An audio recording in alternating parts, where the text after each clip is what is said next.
without my notes. Kalimera.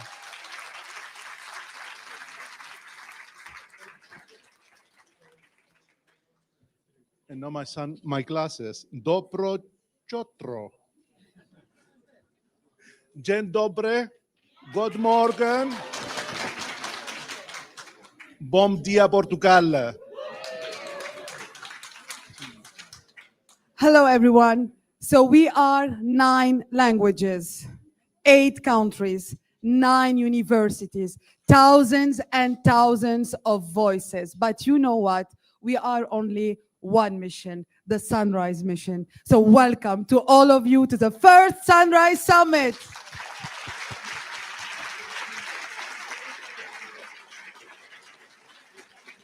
So I am Joanna Dabul. I am the head of international relations at UTC. And I'm Loizo Simeou, the Vice Rector of Academic Affairs of European University Cyprus. Welcome, everyone. We start immediately now, and I call to the floor the President of UTC, Professor Claire Rossi, to address you all today. So please help us welcome Professor Claire Rossi from UTC.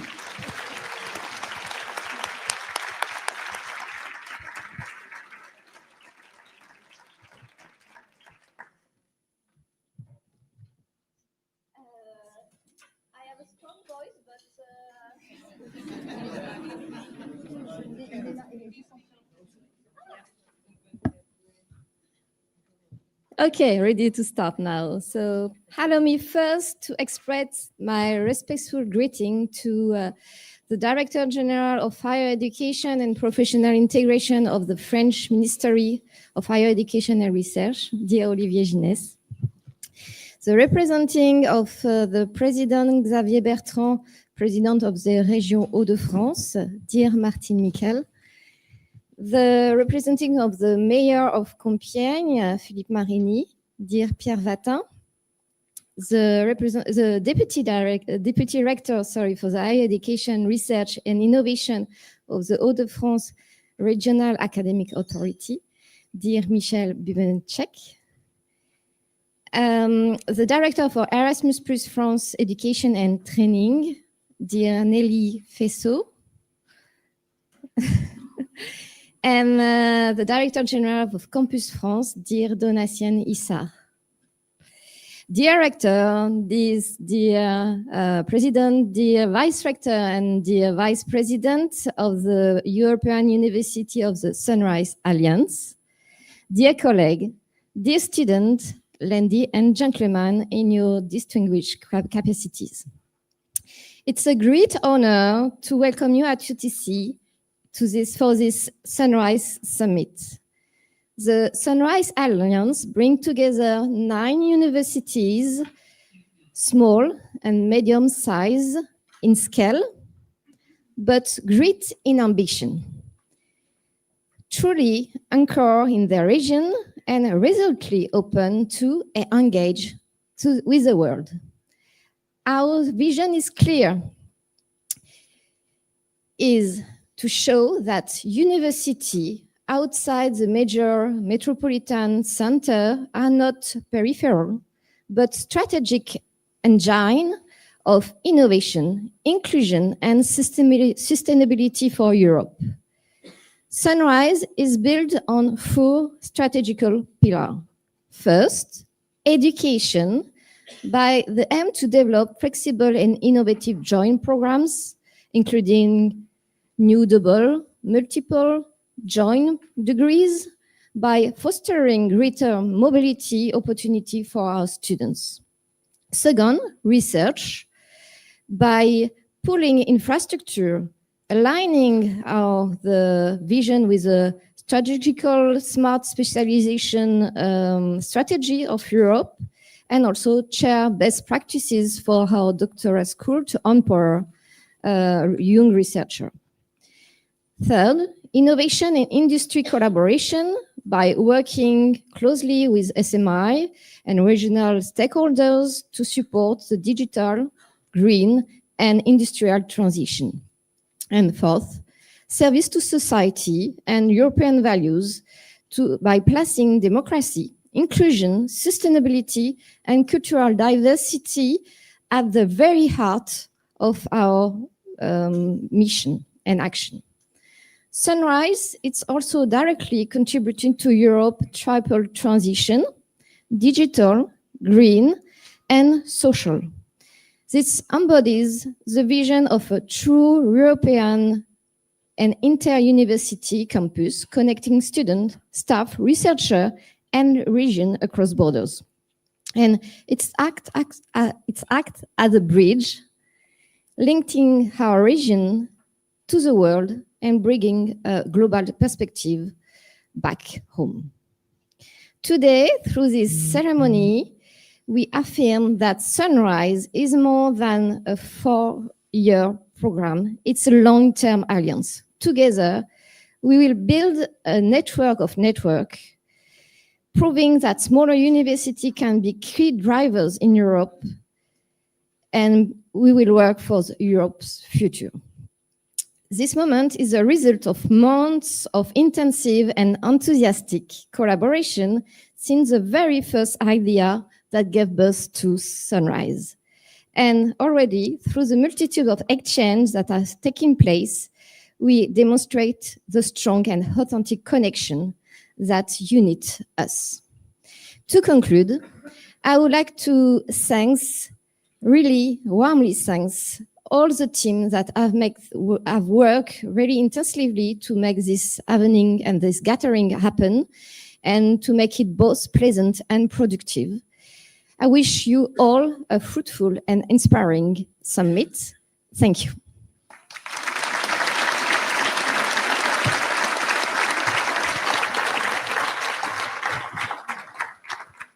Thank you, Claire. So please help me welcome Kai-Uwe Sattler from the Rector of Technische Universität Ilmenau. I hope I pronounced it correctly.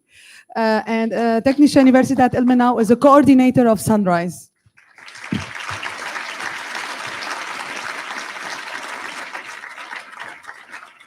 Yeah, thank you. Good morning. I know I break the protocol, but in the interest of time, I don't want to repeat all the individual welcomes. So just dear Sunrise members, friends, guests, welcome.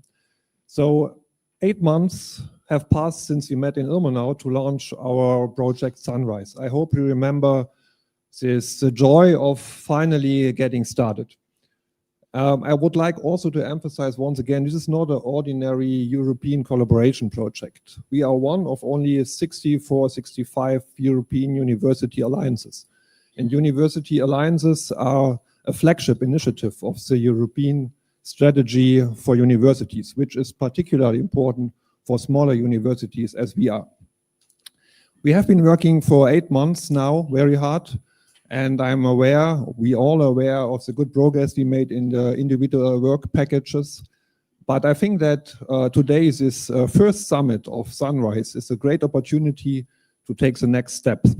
So we should not only present the results of the previous month, we should also exchange ideas, discuss the next steps, plan the next steps, and we should also share our experiences of how to reach and involve students and other members of our universities not yet involved in the project. So yesterday with the Voice of the Student meeting, we had already some nice activities from students, and I'm really impressed that so many people are here which are or who are already involved in the project. So I think we are on a very good way. But we need support. We need also support from politics. And I don't mean funding. I mean, funding is always important, but what we need is politics support in the form of reducing bureaucratic barriers to experiment, to try new things, new models, new approaches for learning for study programs, for mobility. So across all the different regulations we have in our home countries, for example, without formal immediate accreditation, without formal enrollment and other things. So I would like to discuss this also with you. I wish us a really interesting and inspiring meeting, and I don't want to conclude without thanking our hosts, Claire and her team, Joanna, and everyone else for their organization and for hospitality. And may I get a big applause for them?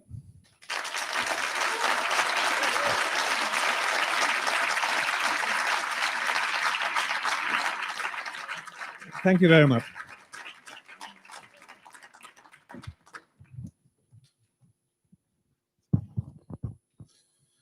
Thank you very much. Merci beaucoup. I now call to the podium Monsieur Pierre Vadin, representative of Philippe Marigny, Mayor of Compiègne. Please.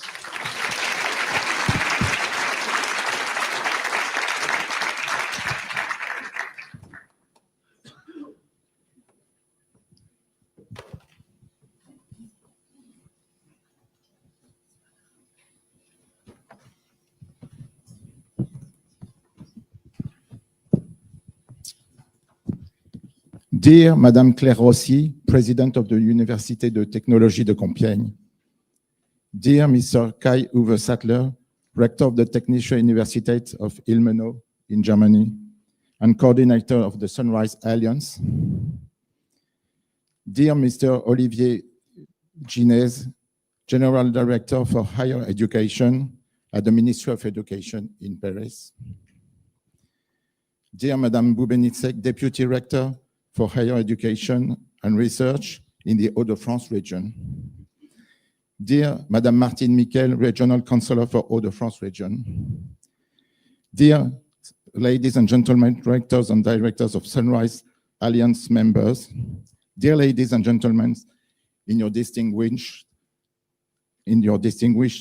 capacities, my dear friends. Well, let me breathe a second, please.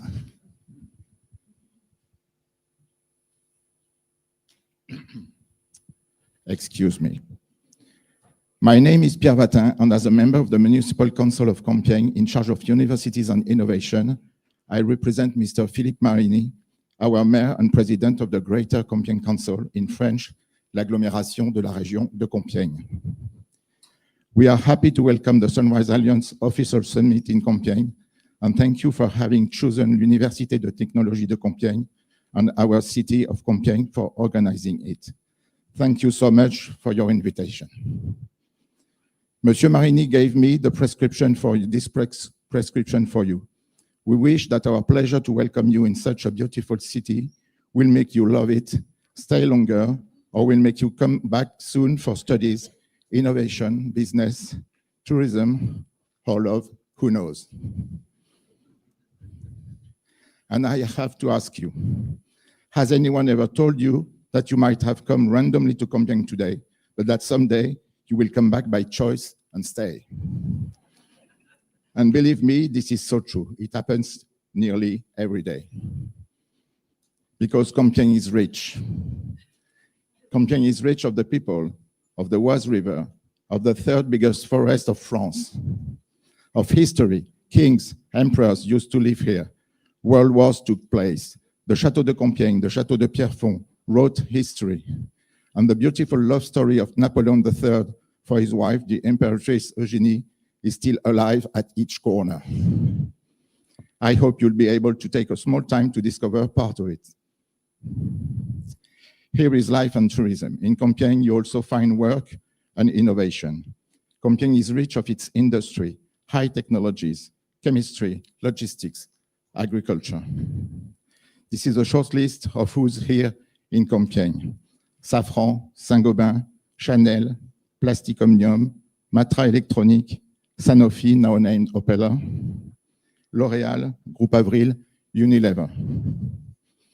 And last but not least, Compiègne is rich of its universities. L'UTC, of course, since the foundation in 1972, and also chemistry school, business school, preparatory classes. You can also find an international school teaching partly in English, partly in French for children from 3 to 15 years old. The students and universities coming from all over the world, the dynamism of industry and research, and the people living here are complement and enrich each other.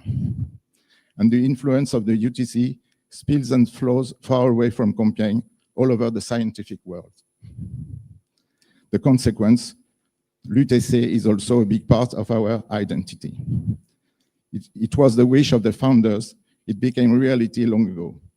And you follow this wish now with Sunrise. We are inseparable.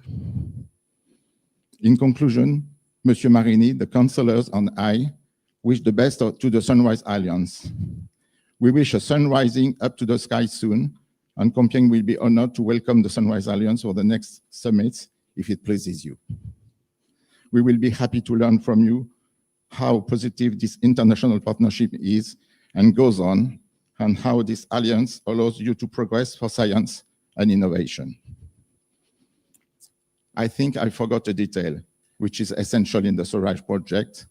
It's the participation and the financial support of the European Union.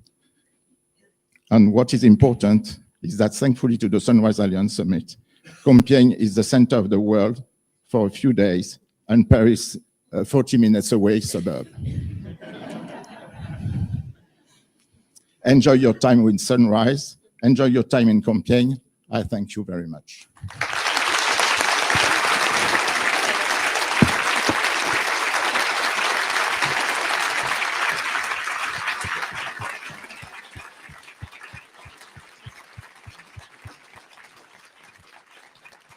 Yay to being in the center of the world today. Thank you very much. Please help us welcome Mrs. Martine Miquel, representative of Mr. Xavier Bertrand, the president of Hauts-de-France region.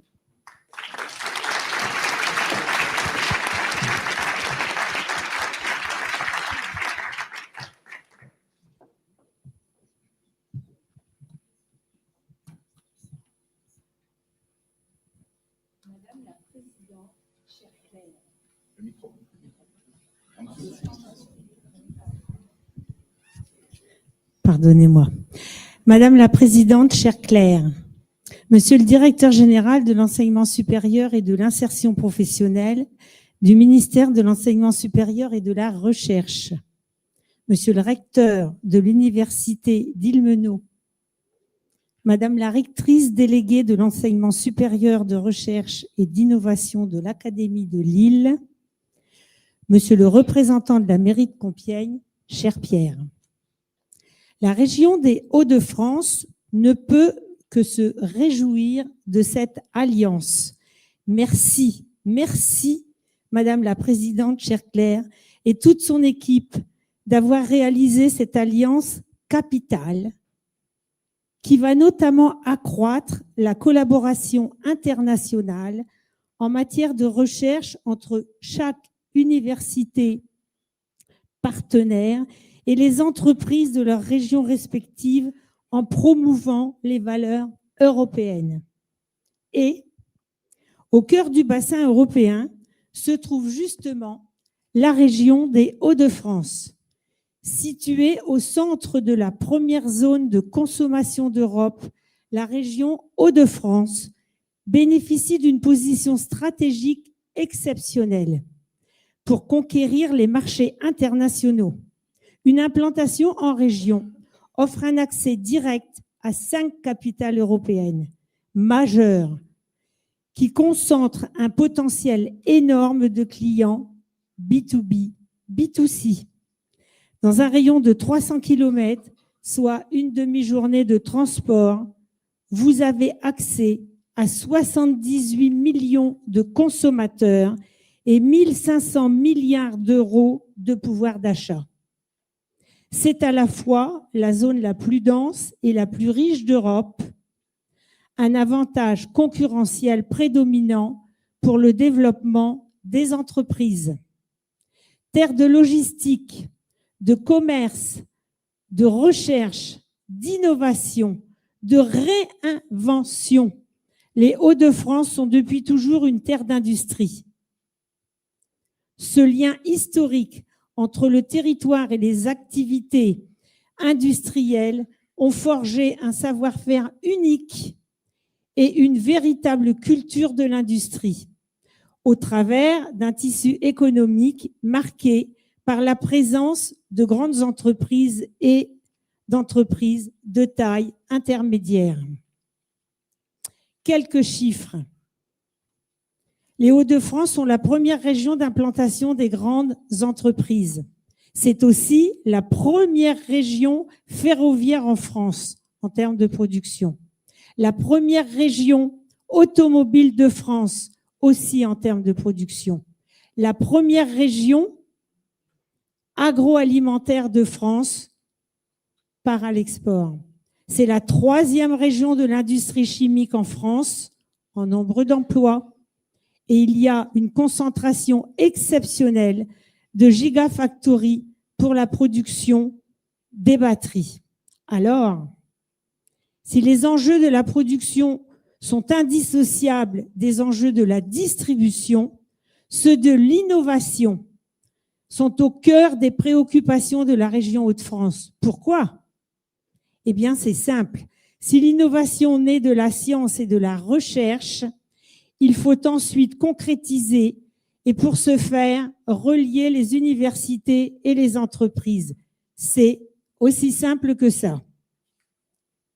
C'est pourquoi la région Hauts-de-France accompagne et soutient activement tous les partenariats alliant dans ce sens en rassemblant compétences des mondes industriels et académiques au service de projets innovants. Plusieurs startups UTCiennes ont pu être financées par la région Hauts-de-France. En accompagnant les startups dans leurs projets d'innovation et de performance industrielle, la région Hauts-de-France renforce les liens entre les entreprises et laboratoires de recherche. Alors, forcément, l'UTC, acteur clé de l'innovation et de la formation dans les Hauts-de-France, toujours en dialogue avec les besoins du territoire, est aligné sur la stratégie régionale. Bravo. Avec Sunrise, toutes ces caractéristiques se rejoignent, illustrant parfaitement la vision des Hauts-de-France et le partenariat Hauts-de-France, Sunrise, où se situe l'université d'Ilmenau.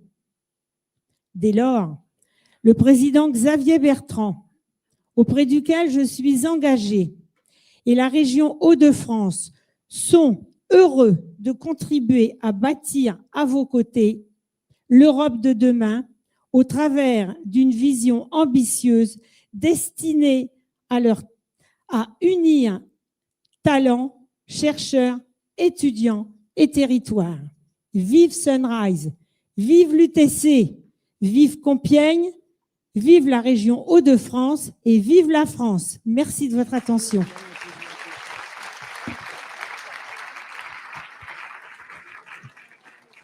Thank you very much. I would like to apologize. We had a technical error and the translation was not here, but this is live, and we are really sorry for that. So please accept our apologies for that. And now we call to the floor Ms. Michelle Poupe-Nikek, Deputy Rector of ESRI at the Lille Academy, representative of Sophie Beyan, Rector of the Lille Academy. The floor is yours. Thank you.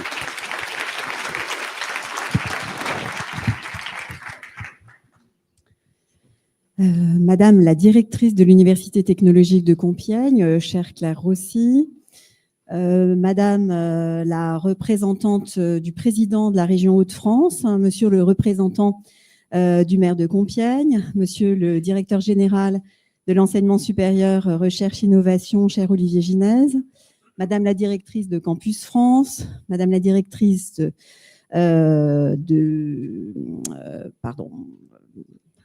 Erasmus+, pardon. Chers collègues, dear colleagues, c'est une joie et un honneur d'être présente aujourd'hui à l'ouverture de ce premier sommet annuel de Sunrise, alliance universitaire sélectionnée par la Commission européenne en 2024, qui vise à renforcer la collaboration entre ces 9 universités européennes de région et à taille humaine. Le paysage actuel de l'enseignement supérieur, de la recherche et de l'innovation est dominé, nous le savons tous, par des logiques de classement, de visibilité et d'excellence scientifique dont certains peuvent juger qu'elles sont contradictoires avec la volonté de diffuser l'enseignement supérieur sur l'ensemble des territoires. Cette thématique des enjeux de l'ancrage territorial des universités était d'ailleurs au centre du colloque organisé tout récemment, à la fin de 2024, par l'ONG Europa. Et de fait, on note partout en Europe une concentration des activités scientifiques au sein de grands pôles, marqués notamment par une politique internationale volontariste. Sur notre territoire, des Hauts-de-France en particulier, ce phénomène se traduit par une forte concentration des infrastructures de recherche, principalement à Lille et à Amiens, par contraste avec le reste du territoire, où ces infrastructures sont plus diffuses, avec un gradient très marqué du nord vers le sud. Cette situation contrastée semble validée par la labellisation nationale IDEX-ICIT, qui creuse l'écart entre les pôles à forte concentration, labellisés, et les autres établissements, comme a pu le noter très justement un collègue géographe, un professeur de géographie à l'Université d'Artois, Bernard Rector. Je le cite, je me permets de le citer, une différence est ainsi instaurée entre des pôles dont la vocation serait nationale et internationale et d'autres qui seraient ancrés dans des territoires et seraient destinés avant tout à répondre à des besoins de proximité en formation. Pourtant, à l'heure où partout en Europe, l'idée d'un modèle global, à l'échelle du monde, que ce soit en matière d'enseignement supérieur, de recherche ou dans d'autres domaines, suscite chez certains de nos concitoyens des critiques, des tensions, voire peut-être source de rejet, et où progresse l'idée de retrouver du sens et de la cohérence au sein d'un environnement proche et riche de potentialités, les universités de proximité jouent un rôle clé. Elles sont déterminantes dans l'aménagement et le développement du territoire. Elles sont essentielles pour promouvoir à l'échelle d'une région l'écosystème de la recherche et de l'innovation en agissant sur le développement du tissu économique local. C'est aussi cette même proximité qui permet de développer des formations susceptibles de répondre aux besoins du tissu socio-économique, en associant notamment par des dispositifs tels que les conseils de perfectionnement des chefs d'entreprise aux stratégies de formation. Au sein de notre région des Hauts-de-France, ce positionnement est précisément celui des universités, de l'Université technologique de Compiègne, de l'Université polytechnique des Hauts-de-France et de l'Alliance dite A2U, l'Université littorale Côte d'Opale, l'Université d'Artois et l'Université Picardie-Jules Verne. Des établissements qui se caractérisent tous également par un positionnement en recherche et innovation clairement identifié. Pour l'Université technologique de Compiègne, cette signature recherche et innovation, ce sont par exemple les sciences de l'ingénieur dans 3 thèmes phares, bioéconomie et bioraffinerie territorialisée, mobilité, transport et énergie, santé et technologie de la santé. Outre ces importantes forces de recherche et d'innovation au plus près du territoire, ces mêmes universités, avec leurs différents sites répartis sur l'ensemble de la région, permettent aussi aux jeunes générations d'accéder plus facilement à l'enseignement supérieur. Cette réalité du maillage territorial, pour garantir l'accès aux études de qualité, est essentielle. Et je crois qu'il faut y insister, car comme l'a bien souligné un récent rapport de la Cour des comptes intitulé « Universités et territoires », on le sait, le taux de diplômés de l'enseignement supérieur se réduit progressivement avec l'éloignement des grandes villes. Au-delà du baccalauréat, il existe une forte inégalité territoriale d'accès à l'université, bien des familles n'ayant pas les moyens d'envoyer un ou plusieurs de leurs enfants dans de grands centres universitaires. Et garantir précisément l'accès aux études supérieures au plus grand nombre, notamment en proximité, grâce à des établissements, je le répète, de qualité, constitue un enjeu majeur, je crois, pour la région, pour notre pays, au-delà pour l'Europe, correspondant aux valeurs d'égalité et de citoyenneté qu'elle véhicule. C'est plus que jamais en France une priorité pour l'État, qui vient de mettre en place dans cette perspective un nouvel outil de contractualisation avec les universités, les contrats d'objectifs, de moyens et de performance qu'on appelle par le petit nom les COMP. Les COMP, les contrats d'objectifs, moyens et de performance, qui seront déployés partout sur notre territoire national au cours de l'année 2026 et donc dans la région Hauts-de-France, sont conçus comme un outil qui considérera chaque université, chaque établissement d'enseignement supérieur au sein de son environnement et selon ses spécificités, avec l'idée de mieux associer à la stratégie, à la fois les collectivités locales, territoriales, les acteurs socio-économiques tels que les entreprises et les services de l'État, et d'affiner la coordination de leurs contributions afin d'éviter les dispersions des financements notamment. Nul doute que ce nouveau type de dialogue, mené désormais prioritairement au niveau régional et territorial, et avec l'ensemble des parties prenantes, permettra de nuancer cette hiérarchie parfois mal perçue que j'évoquais tout à l'heure, entre de grands et de moyens ou petits centres universitaires, et surtout de mieux mettre en valeur et de faire connaître toutes les richesses et le potentiel d'établissements tels que ceux de l'Alliance Sunrise au sein des stratégies territoriales, au service d'une même Europe et de ses valeurs. Je vous remercie.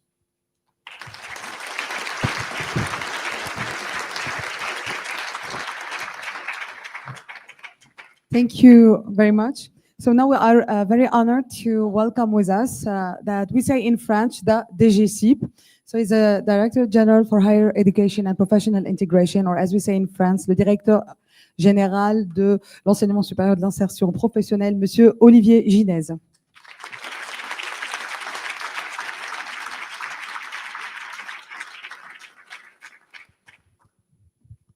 Morning, everybody. I think, yeah, the real-time translation. It's like ChatGPT.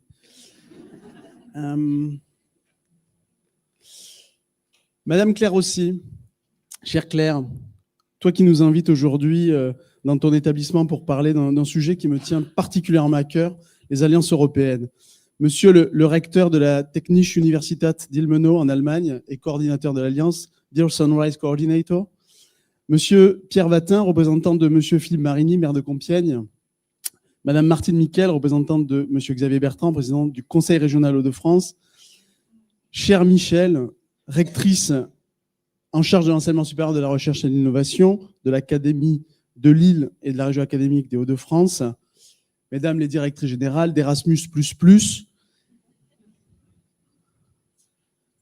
There is always a plus to add to Erasmus. Dear colleagues, dear Sunrise members, I am delighted to be here and to have the opportunity to open the kick-off meetings of the European University Alliance Sunrise. It was important for me to be here with you this morning because I attach great importance to the creation of European higher education area that ensure the mobility of our students and researchers and improves the quality of education.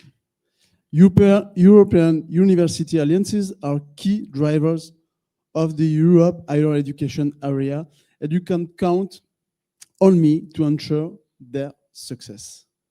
Now, if you don't mind, I'm going to switch from English to French. Sorry, because I have to give some strong messages to the French community. Sure, it's a joke. But you have the ChatGPT translation. Nous souhaitons la pérennité des alliances d'universités européennes. Cette initiative est essentielle à la poursuite de la construction européenne, tant pour le symbole qu'elle représente que pour l'impact qu'elles peuvent engendrer sur l'enseignement supérieur et la recherche européenne. Car cette culture humaniste que perpétuent les universités, la coopération, la diffusion des savoirs, les échanges, les mobilités sont au cœur des valeurs françaises et au cœur du projet européen. Je mesure l'extraordinaire potentiel que représentent ces alliances pour transformer le paysage de l'enseignement supérieur européen, tout comme le paysage ESR français. Je pense notamment aux mobilités étudiantes dont le public, la géographie et la durée sont destinés à évoluer. Les alliances d'université permettent également d'expérimenter de nouveaux modèles de gouvernance. Je pense aussi au parcours de formation dont la diversité et la qualité pourront encore se renforcer et mieux correspondre aux ambitions des apprenants et aux besoins du marché du travail à l'échelle nationale comme européenne. C'est ainsi que les alliances deviennent un outil de l'attractivité et de la compétitivité européenne dans un contexte international de moins en moins prévisible, comme vous le savez. Nous avons entamé les négociations des prochains programmes cadres européens, Erasmus+, programme 4 de recherche et d'innovation, fonds européens de compétitivité, qui seront lancés en 2028 avec l'objectif d'assurer la pérennité et l'approfondissement des alliances européennes d'université. Mais sans doute avec quelques bougées. Plusieurs leviers ont été identifiés. Les mobilités étudiantes autour d'un parcours de formation conjoint et du diplôme européen. Sur ce sujet, je serai très attentif. Les activités de recherche, mobilité des chercheurs, co-tutelle de thèse, projets scientifiques, mais aussi l'entrepreneuriat des jeunes et les campus numériques. N'oublions pas que les alliances sont construites autour de missions de services publics diverses. La formation initiale et continue tout au long de la vie. La recherche scientifique et technologique. La diffusion et la valorisation des résultats au service de la société. L'orientation, la promotion sociale et l'insertion professionnelle, sans oublier le renforcement du sentiment d'appartenance aux valeurs européennes, crucial dans le contexte géopolitique que nous connaissons. Le schéma de financement européen doit répondre à l'ensemble de ces enjeux tout en permettant un accès simplifié au financement. Dans ce cadre, le diplôme conjoint européen est essentiel et je sais que l'UTC, chère Claire, avec toutes tes équipes et tous les partenaires de l'Alliance Sunrise ont engagé une réflexion sur cet enjeu majeur. Nous comptons beaucoup sur vos retours et vos propositions. Nous nous sommes fixés un calendrier de mise en œuvre très clair sur le sujet du diplôme européen. Tout d'abord, la mise en place d'un label de diplôme conjoint européen dès la rentrée 2026, avec ensuite la création, que nous espérons et que nous attendons tous, la création d'un diplôme européen en 2029. Les États membres doivent prendre leurs responsabilités en lançant des mesures concrètes pour lever les verrous juridiques et administratifs. Nous prendrons notre part sur ce sujet et nous souhaitons prendre, par exemple, le diplôme d'ingénieur comme pilote pour mettre en œuvre cette ambition. Le label européen EURACE nous semble un excellent point de départ puisqu'il permet déjà d'attester l'acquisition de compétences dûment évaluées sur des critères communs européens. Toutefois, j'ai conscience des défis que les alliances européennes d'université peuvent représenter pour celles et ceux qui la font vivre au quotidien. C'est pour cela que je souhaiterais rappeler que notre ministère, le ministère de l'Enseignement supérieur et de la Recherche, reste engagé, et quand je dis engagement, c'est sans faille, à vos côtés pour trouver des solutions et accompagner votre participation aux alliances. Dès 2019, nous avons investi, côté État, 100 millions d'euros à travers le programme Investissement d'avenir, le PIA, puis à travers France 2030 pour compléter le financement d'Erasmus+. C'est loin d'être neutre, mais pour autant, ce n'est pas suffisant. De belles initiatives ont émergé de ces projets comme l'organisation d'écoles d'été pour développer les collaborations scientifiques ou la mise en place de plateformes numériques pour rendre plus visible encore l'offre de formation. En tant que membre de l'Alliance Sunrise, en complément du soutien apporté par le programme Erasmus+, l'UTC comporte également, avec le soutien de France 2030, un apport qui, je l'espère, lui permettra de renforcer son rôle moteur au sein de l'Alliance. La thématique de votre réunion, Innovative Teaching and European Cooperation, a Catalyst for Regional Attractiveness and Development, me semble vraiment pertinente et montre à quel point l'échelle territoriale, l'intégration des écosystèmes d'innovation sont essentiels pour notre compétitivité. C'est aussi à nous, bien sûr, au niveau de l'État. Je pense qu'il faut qu'on prenne en compte les politiques publiques européennes au niveau national et local, que nous changions notre mindset. Nous devons identifier pour cela les complémentarités possibles entre les outils réglementaires et les programmes de financement. C'est un enjeu d'efficacité et de lisibilité de l'action publique. Prenons l'exemple des contrats d'objectifs de moyens de performance qui ont été évoqués par la rectrice. Ces comptes que nous avons lancés en 2023 pour renouveler notre dialogue stratégique et de gestion avec les établissements. Il me semble que la participation aux alliances européennes y est trop peu présente au regard de l'investissement consenti par les établissements et du soutien que nous donnons à l'initiative, et au regard aussi des enjeux. C'est un constat que je fais généralement à la lecture de ces contrats d'objectifs de moyens et de performance sur l'ensemble du territoire national. C'est pourquoi je tiens à souligner devant vous, dear Sunrise members, que l'UTC, notre bel établissement de Compiègne, à contrario des autres, a intégré dans son projet de comp, qui est en voie de finalisation, chère Claire, une action qui s'inscrit en pleine résonance avec sa participation à l'Alliance Sunrise. Elle envisage de développer une offre de parcours pédagogiques, interculturels, innovants dans le cadre du Foreign Language Learning Center. Le FLLC permettra de renforcer les collaborations avec les universités partenaires de l'Alliance européenne Sunrise, tout en facilitant des projets communs à distance entre étudiants et en offrant des opportunités d'apprentissage immersif indispensables à l'heure actuelle. Les établissements pourraient s'inspirer de cette initiative pour valoriser davantage les projets féconds qu'ils développent déjà à travers leur participation aux alliances européennes. Même constat pour les pôles universitaires d'innovation lancés à travers France 2030.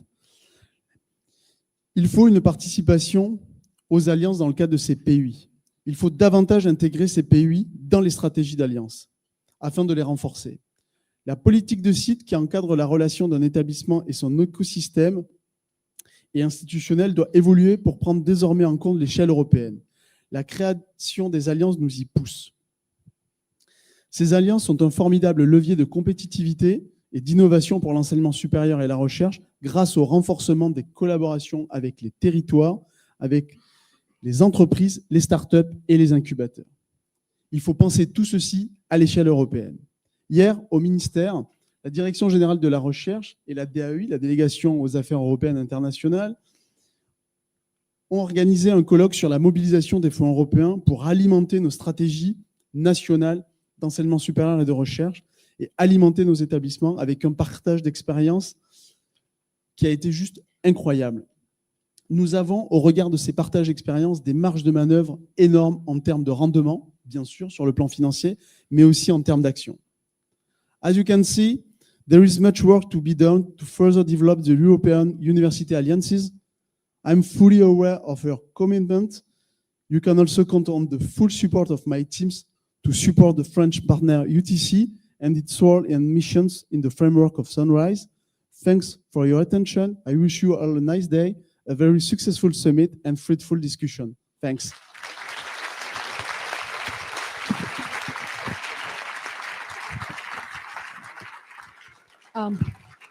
Thank you very much, Monsieur Olivier Ginez, and I can assure you that we are very happy with the support that we got from the ministry, and it will be well used to reinforce our activities in Sunrise. So thank you all for these introductory salutations and welcoming addresses. Before we proceed to the first major part of our summit today, we want to demonstrate what Sunrise is. So we have some visuals for you. It will arrive. Ready? It will arrive. Let's go. Nous allons.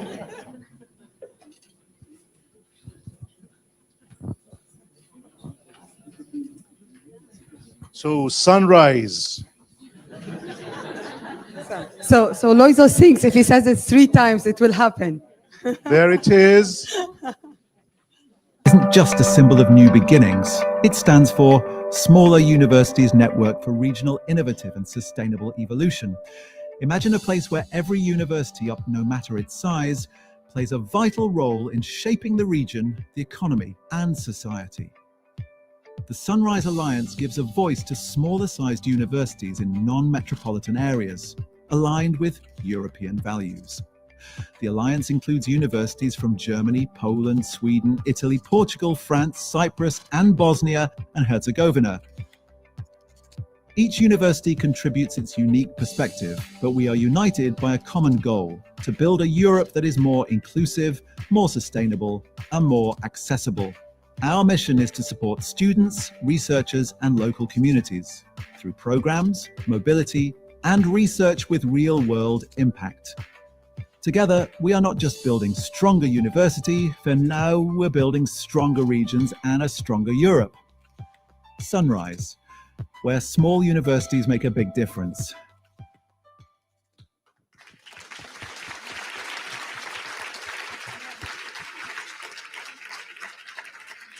So, as you all know now from the video, the 9 universities from the 8 countries in Sunrise are small universities that want to have big impact. And we have that impact to to be for the benefit of our regions. And how can we play that role? So now we're gonna ask you to help us think. So everybody gonna go to work now, because what we want to build with you all is a SWOT analysis, because you're gonna give us ideas for what are the strengths of an alliance to help regions retain the brains and then to be more attractive and to foster innovation.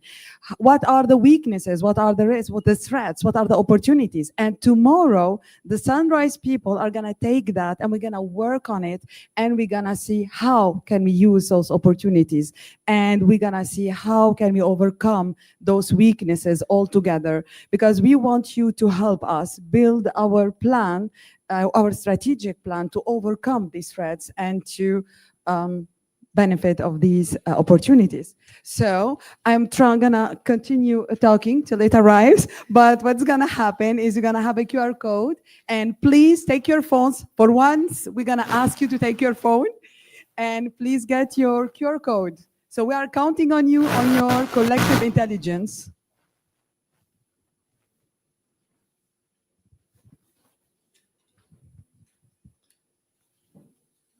And then you need to put our event code. 62, let's go. When we reach 100, it's okay.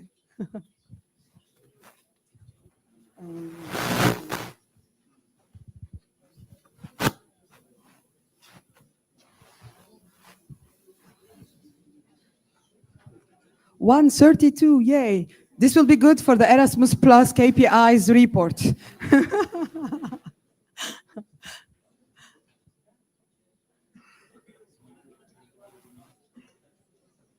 We are almost there, almost there. And thank you for the hearts.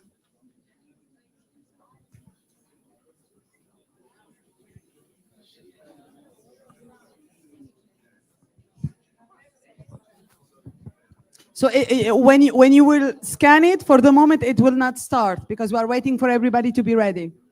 Okay? 167, yay.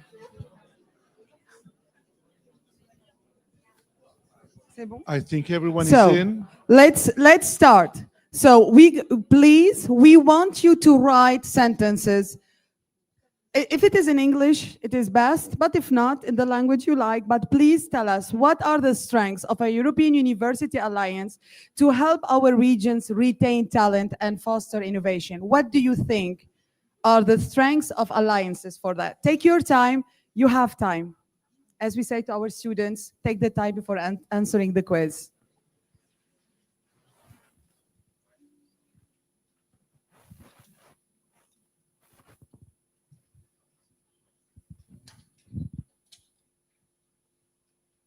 So don't cheat or your teammates, but you have the answers already here. Some of the answers that the others have put.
We're going to move forward to the next question. So now that you have established the strengths, what are the opportunities?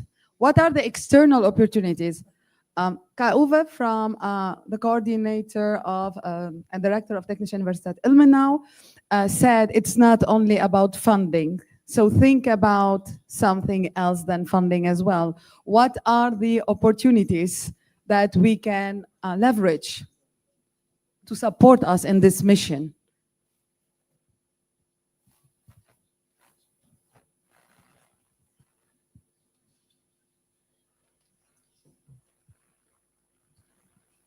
if the DGCIP wants to put some idea for great funding, we can take it as well.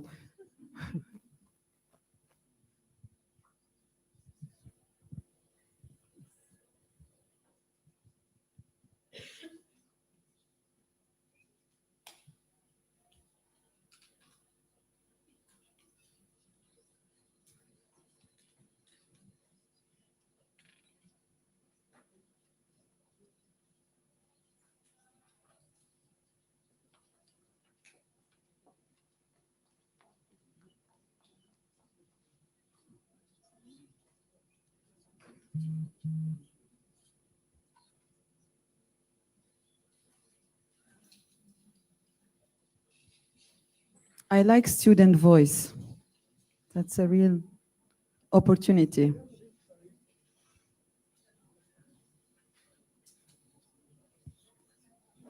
We're gonna move to the next question.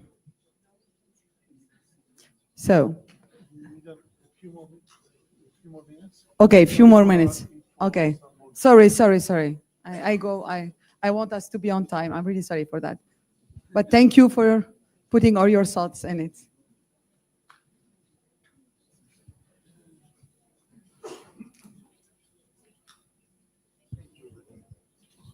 Okay, so now you're gonna have another QR code, because like just for us, we said we're gonna do the nice QR code and the bad QR code, and the one we hate in the team will be the one that's gonna work, and the bad QR code. So this is your QR code for the threats and for the risks, all our weaknesses. So I'm gonna ask you please to flash the new QR code.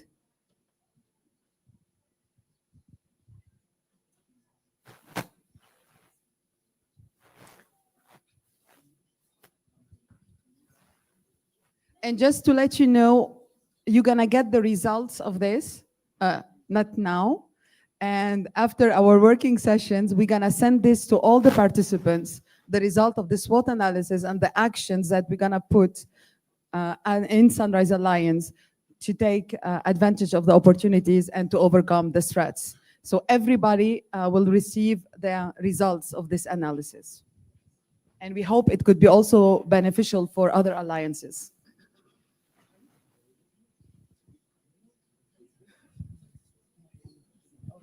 So Loisos is asking me to be specific via email. Thank you, Loisos. This is why we are two.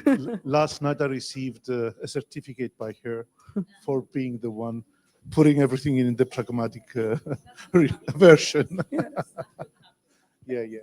So everyone has left their emails, and you will be receiving the results of the SWOT analysis, the good one and the bad one. Yes. So let's go to the first question. So now, what are the weaknesses? The weaknesses are internal. What are the weaknesses of our alliance, but not only our alliance, other alliances that may limit our positive impact that we want to have on our respective regions? So here you think about things that we could do better internally in the Sunrise Alliance. And it could be for other alliances as well.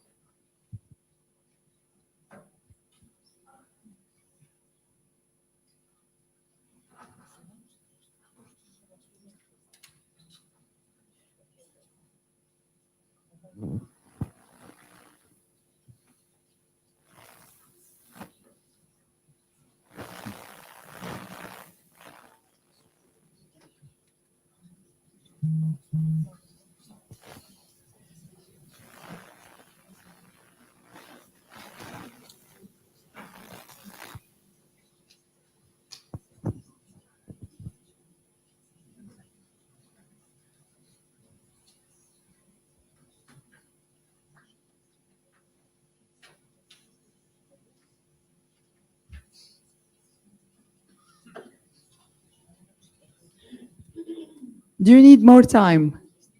Yes.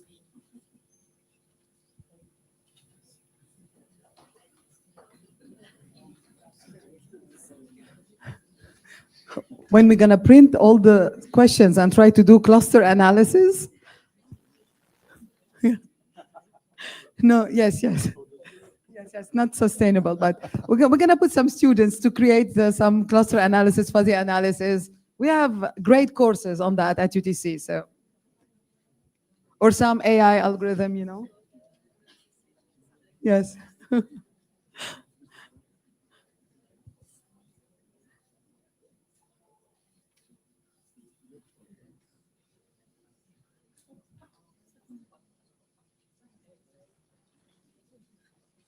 Oh, bureaucracy. I saw bureaucracy. It is not. It's not a message, but bureaucracy. Huh?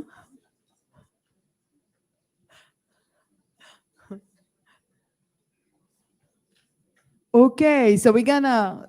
No, still. People are excited. Yes, it's Thank so you for. nice. We are grateful for this.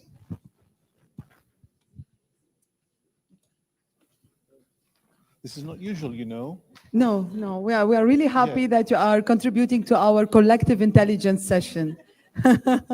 Usually people, participants like us, get bored and don't respond. To go to the next slide. So, but I think we are there now. So Yes. Let's go now. So we're gonna go to the final one, and that one is about the threats, Loisos. Oh my God. What are the external risks? You know, not us, not the alliance, not the university, but the external risks that can prevent us from helping our regions.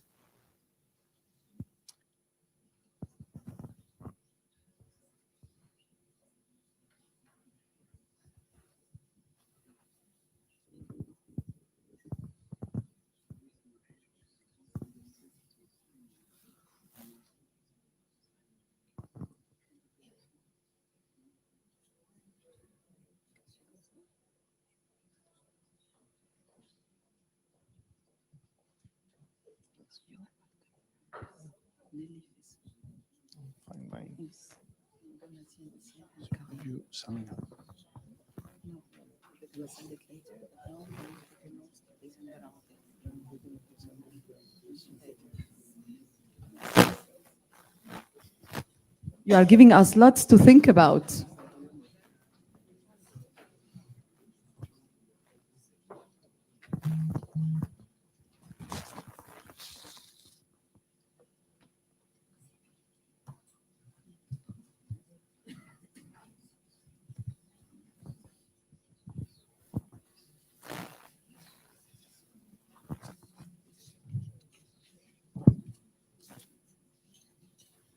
I told you this is a bad one.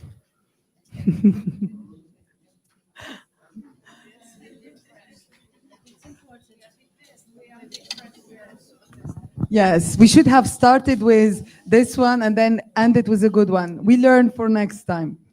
But the idea is to take this and the idea is not to be pessimistic. The idea is to be positive because we're gonna work on how can we overcome these threats and how the alliances could help us to overcome these weaknesses and these threats.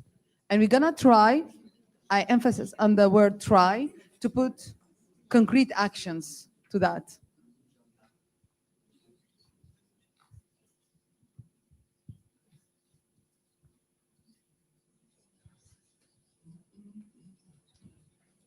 I think we can propose to the European Union a day of hugs. That could help for some of the threats. Okay, so I think we're gonna wrap this up, but thank you very much. This session was really important for us at the Sunrise Alliance because we wanted to take your input, everybody's input, to help us think. We are already listening to our students and integrating them, our faculty, our staff, us in the Sunrise Alliance, but we want everybody's voice to be heard, and then we're gonna try to work on it. So thank you. And now we're gonna go to a very, very interesting part of the day. So Loisos, what are we going to do now? So next, we have a roundtable. 100% female roundtable. Yay! Yeah.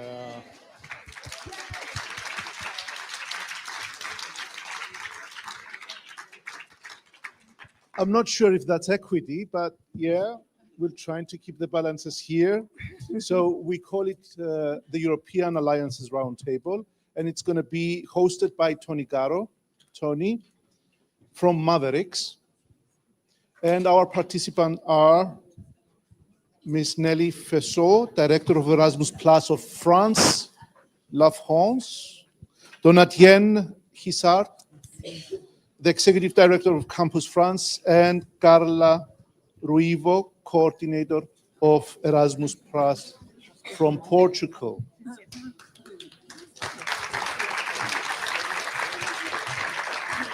Thank you, Tony, for hosting this, and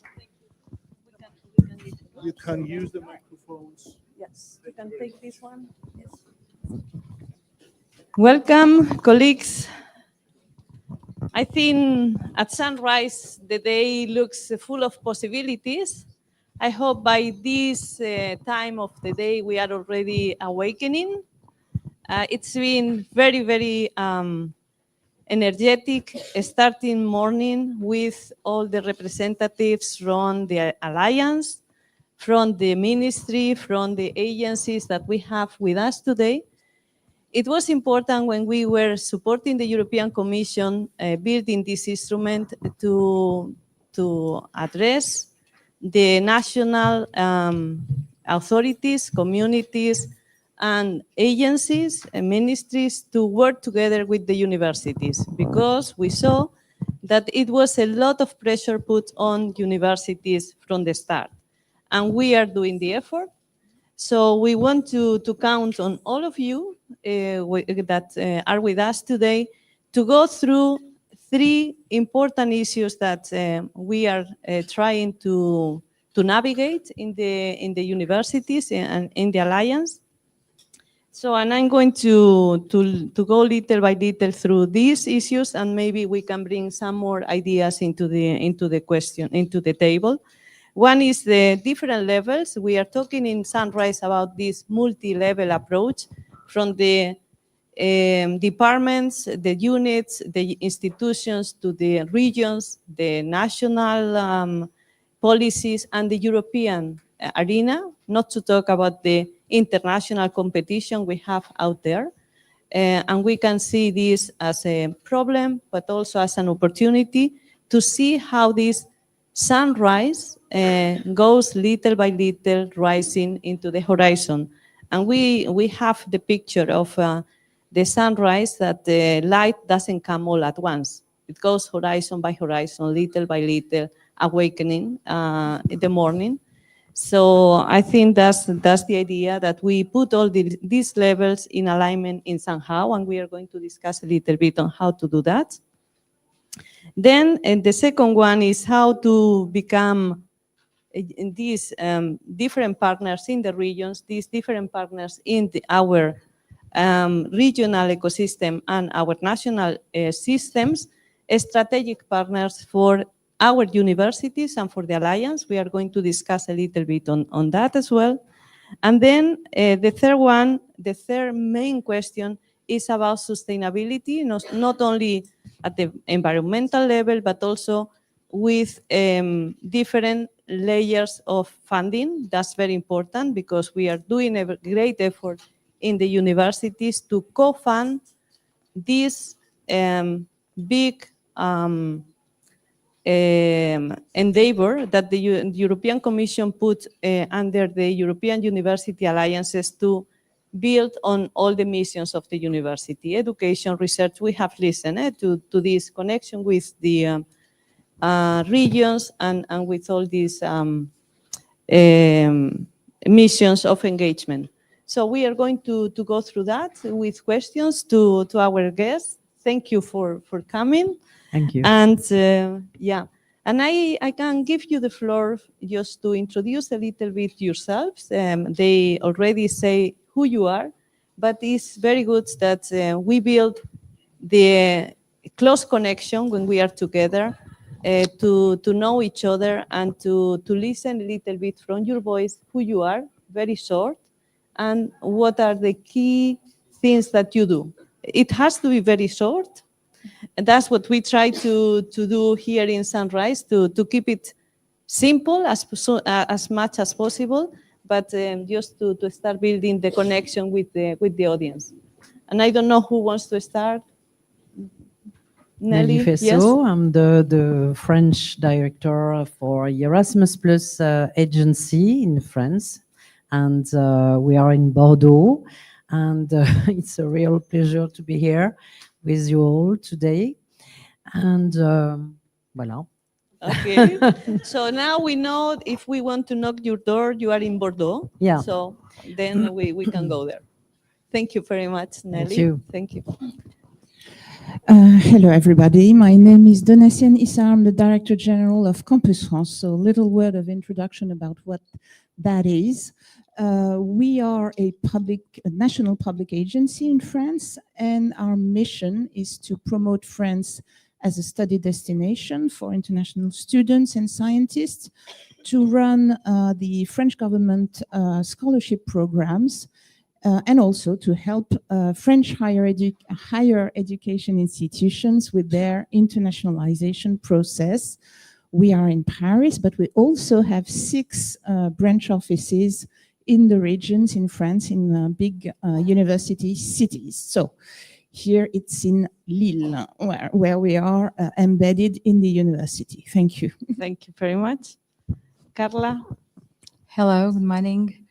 My name is Carla Ruivo. I come from the Portuguese Erasmus Plus National Agency. I'm representing the director, Cristina Perdigão, that sent regards to everyone. My main role in the Portuguese National Agency, it's trying to coordinate the different sectors. So higher education, school education, vet, and adult education. We divide it in these 4 sectors. And that's why my title is Erasmus Coordinator. Thank you so much for the invitation. I would like to congratulate you for the excellent alliance that you have. For us, is very proud to be represented, and we are proud that IPVC it's included, and it's a very good institution. Thank you very much. You were very sure that this is going to work very well. So, and we want to welcome also to our people in the Alliance that are following us online, so we don't forget them. We are very inclusive, so I hope everything is working fine and they can follow us, so that everybody is on board. So, and we are going to start with the first question. So, my question to you is, what role can national agencies play to support Sunrise in better understanding European education programs and instruments such as Erasmus+? So I think that's one question. We have very good people here working already in support offices at universities, but we want to have you as role players in this alliance. So I don't know who wants to take the floor to start answering. Maybe Nelly, yes. Maybe just yes. to precise that your rights and Erasmus Plus is not only for high education, but always and also for scholarship, vet education, and adults only. And the French Erasmus Plus agency acts as a bridge between European and national priorities. When it comes to European universities, we have an action plan to give information and advice to project leaders. We work hand in hand with the French Ministry of Higher Education, thanks to Olivier Ginez, and the European Commission were both very active on this topic. Erasmus Plus is the main funding program for European education and training, and our agency promotes, manages, and implements it following an annual work plan approved by the ministries of the European Commission. The agency works under the authority of the Ministry of National and Higher Education and Research. And perhaps if I have a little bit more time, yeah. Let me give 2 examples of concrete actions supported by France towards a new European diploma by 2029, together with the Polish Erasmus Plus agency, DAAD in Germany and CEPIE in Spain. We are organizing Erasmus Plus European meetings focused on joint and dual degrees in Europe. This event will take place from 25 to 27 November in Lodz in Poland. Secondly, boosting mobility, European citizenship and employability. Since 1987, over 2 million people in France have gone on Erasmus+, including 1 million in the past decade. For them, Erasmus Plus is more than a study or work opportunity. It's a life-changing experience, but you know that because there is a lot of students here. It strengthens their sense of being European, encourages civic engagement, and improves their career prospects. In fact, participants find jobs faster, and years later, the majority still report a positive impact on both their personal and professional lives. Now, let me more. With the time, yes. Maybe Okay. About the Nelly, give me a second, Okay. because we are going to Okay. give a different voice. You will have time to go to the samples. I want to ask the question to the audience. Were you aware of all these initiatives that are going on between the different agencies? Because you were mentioning Spanish, France, and what was the other Germany, one? And Germany. DAAD. So the DAAD. So are we aware of all the work that these national agencies are doing? No? Okay, so we have a problem here of communication and information. So how can we get a good channel between what you are doing, what we are doing, because we are doing an effort all in different levels, and how can we connect? How can we send this information to, for example, our office here in Compiègne, or to the colleagues in Ilmenau, or we don't have a Spanish university in Sunrise, but this information is not coming in the 2 directions. So the first message here is how we build this bridge, and I think that's important, because we are not aware of this.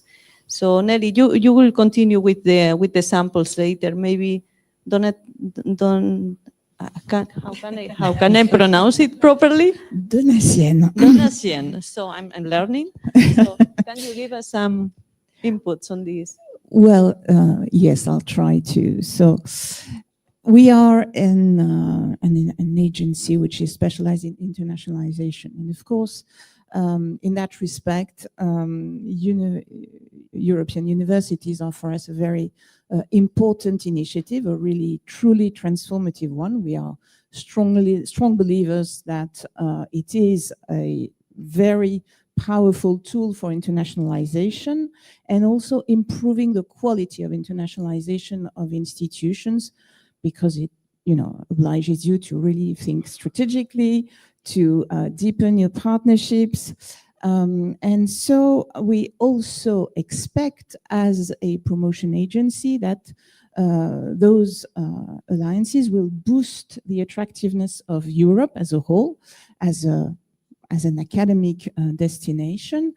It's already the first in the world, but we want to remain that.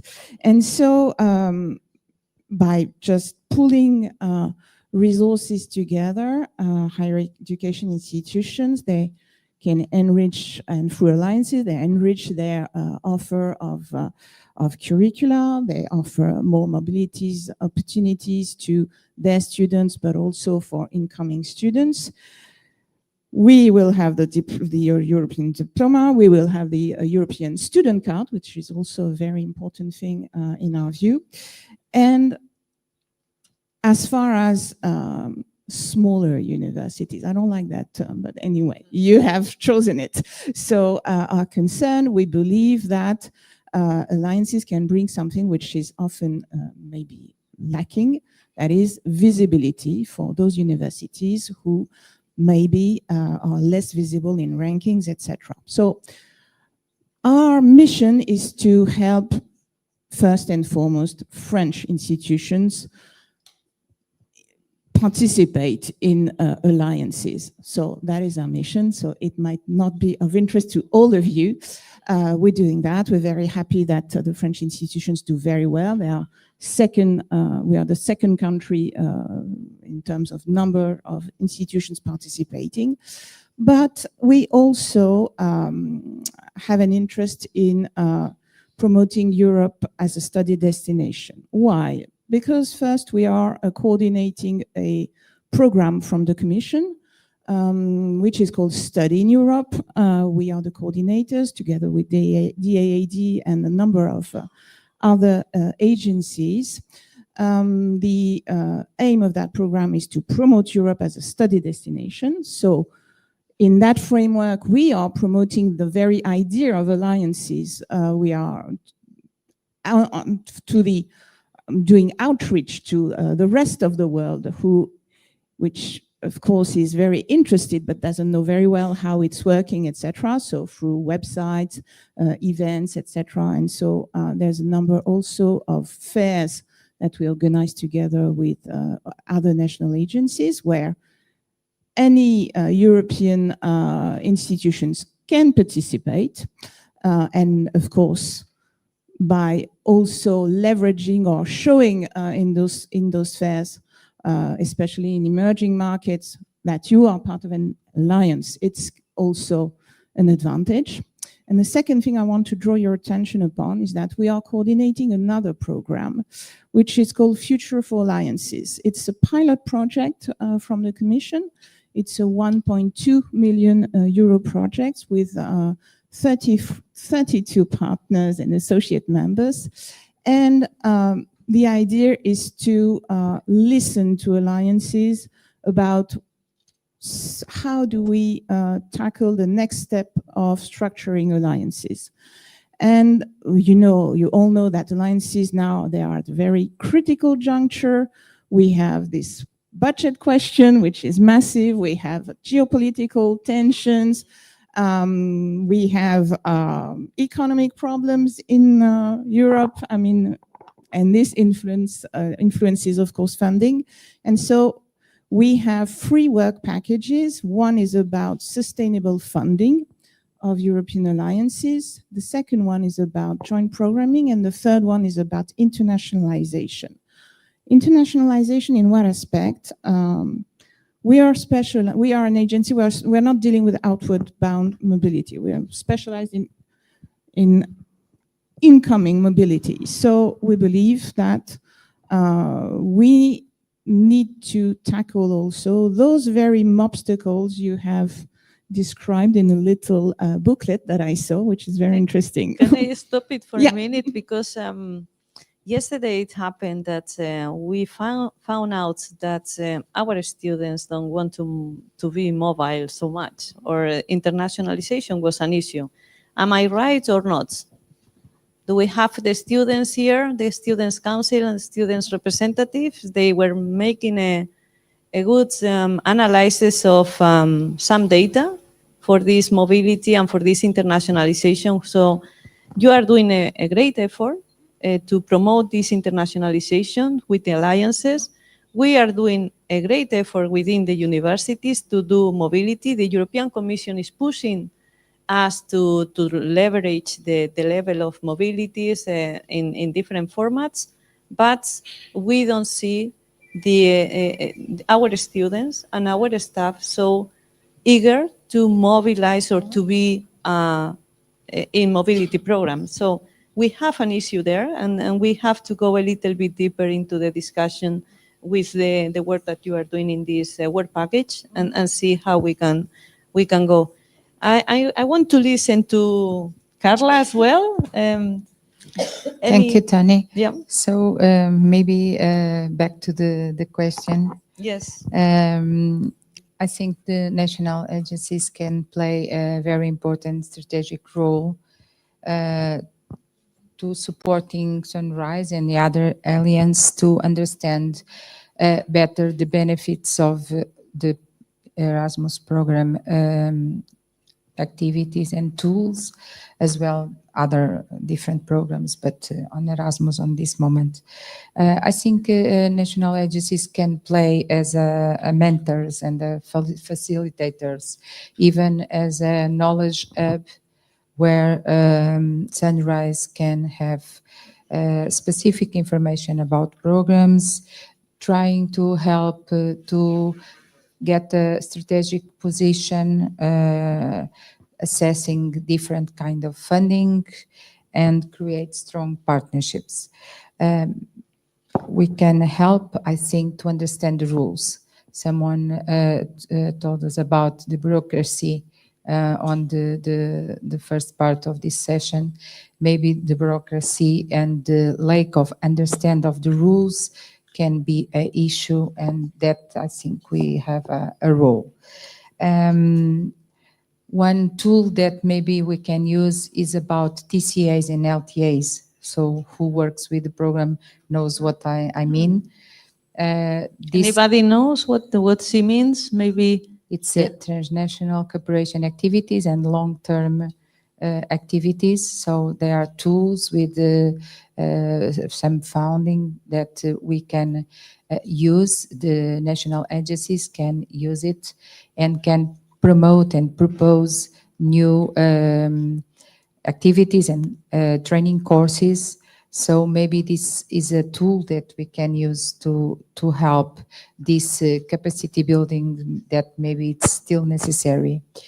Other suggestion about the communication that maybe it's a lack, as we could understand, it's the national agencies maybe can create a help desk or a project officer specific dedicated to the alliances. Maybe this could help the institutions, Sunrise and the other alliances. Okay, so if I summarize, is you are doing a lot of work in promoting the programs, in connecting the national agencies, in preparing events, and also in promoting internationalization, right? Yeah, Nelly. Let me tell more about the agency's action plan, Yes. and the European Universities Initiative, because the European Universities Initiative is part of Erasmus Plus program, as you know, but it is a centralized action, meaning it is managed directly by the European Education and Culture Executive Agency in Brussels. If you know the difference between our agencies. And in France, our agency acts as the national contact point. We relay information from executive agency, and we advise applicants and project leaders. Our action plan focuses on 3 key objectives. First, create synergy between Erasmus Plus call to help alliances of European university tests, strengthen or expand their initiatives. Secondly, collect and analyze data on institutions, projects, and stakeholders to better anticipate their needs and assess the wider impact on higher education. And finally, track the effects on decentralized actions. So it's very important to precise that we are national agencies, and it's different that the executive agencies in Brussels, and which is in charge of European universities and European alliances universities. Thank you. Okay, so you have a different role as a bridge in between what the European university alliances are doing, what Sunrise people here are doing. So we have people from the top layer decision makers, the rectors, the presidents here. So we have them in the first row, just boosting the capacity of the universities and the long-term vision. It was very clear from the beginning that this was not a project itself, it is a long-term transformative approach. That means that we need to have the instruments and the programs and the allies, and your roles as national agencies is very important to build these bridges. So, and it was very interesting when we were coming down that the Portuguese people knew Carla, that the French colleagues knows both of you, Donatien and Nelly. So we have to build up better bridges in between all these levels, and that was the first question here. How do we build it internally in the universities? We are trying to do so, and how do we do it with you and the European Commission? So I hope it's clearer after this first round of interventions.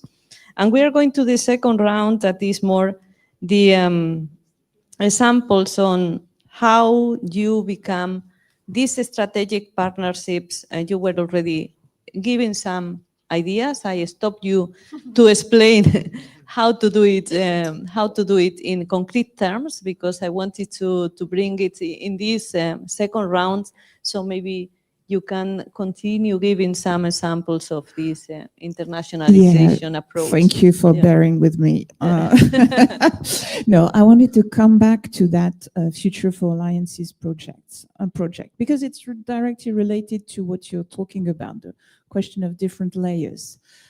The first work package around funding and sustainable funding is precisely designed to explore how can we better complement actually Erasmus funding with national and regional funding, because we know that some countries have, not some regions more precisely, have leverage co-funding to help their institutions participate in alliances. So we are going to really dig into that. We started in March this year, and we will have the first workshop actually at the end of this month in Vienna. It's the Ministry of Education of Austria, which is in charge of that work package. They are coordinating this, and we are looking for actually new ideas, new sources of funding to complement Erasmus Plus funding, because we all know that it will not be possible to fund everything from the European budget, which is already not the case, because as you were saying, institutions are putting a lot of money into that. Second thing I wanted to say, this project is basically an advocacy project. The final objective of the program is to draft recommendations to member states and the Commission by 2028 on those three aspects of things. And so, we will listen to everybody. So the activities are not only for the members, the partners of the project, it goes beyond that. It's not exactly like another alliance for EU for all, which is a kind of the alliance of the alliances, which is already, which you may know, which is already also dealing with that. The difference maybe in that project is that we have in the program many ministries, it's the state level meeting with the rest also. So that's what I wanted to say. And finally, about the question you were talking about obstacles to mobility. We did not plan to so much dig into the obstacles to outgoing mobility. We think there are still many obstacles to incoming mobility. But we are ready to explore that too. We are doing a bit of work about that too at the national level. For instance, through our research work, for instance, I just wanted to show a little bit about that. We are helping regions in France to document their attractivity and also to reflect upon obstacles. In that report, for instance, we had interviewed heads of regions, heads of big cities, about what are the obstacles for mobility of their students in their region, etc. So I totally agree that we can act as a knowledge center because we've already been doing some work about all that. Thank you. Thank you very much.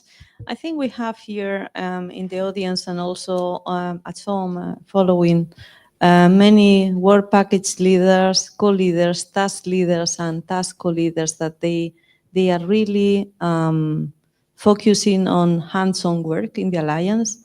And one of the key questions here is how we report what we are doing. Yeah, so you are doing a work to 2028 to really have a lobby approach or a capacity to bring ideas to the Commission to say how we can support the universities in their modernization process. I think here we have the rectors, but also the other people that are really hands-on working on this. And how can we help you in bringing these ideas, collective intelligence from this alliance in concrete, but from the other alliances so that we can convey all these lessons learned, all this collective knowledge, the transformative governance that we are bringing all together into the work that you are doing, not only you, especially with the work, but with all the national policymakers, so that we can really pass a strong voice that universities need to really go to the next level of transformation. How can we do it? And we are especially discussing this in the KPIs indicators. We have Vincent around, but we have, here you are, but we have all the people, the other task team leaders and co-leaders to work on that. Yeah, can you pass a message on this? Okay. We actively support the development of European universities through awareness raising, training and promotion actions. First, we encourage synergies between Erasmus Plus schools, and it's important to know that. Many French institutions involved in alliances were already active in Erasmus Plus before half had taken part in higher education partnership, 60% in Erasmus Mundus, if you know area. I think that everybody knows here Erasmus Mundus, and over 40% in Jean Monnet activities. This diversity of actions allows institutions to test their partnerships, strengthen cooperation, and build sustainable alliances. To help them make the most of these tools, we offer dedicated support. For example, in 2024, our Ready for Erasmus Plus webinar series brought together nearly 1,500 participants. These webinars provide both practical guidance on Erasmus funding and thematic exchanges on best practices. Secondly, we disseminate best practices through events such as Erasmus Plus Higher Education Days in 2025 in Bordeaux, and our 2024 annual conference in Marseille. We highlight concrete experiences and testimonies from European university alliances.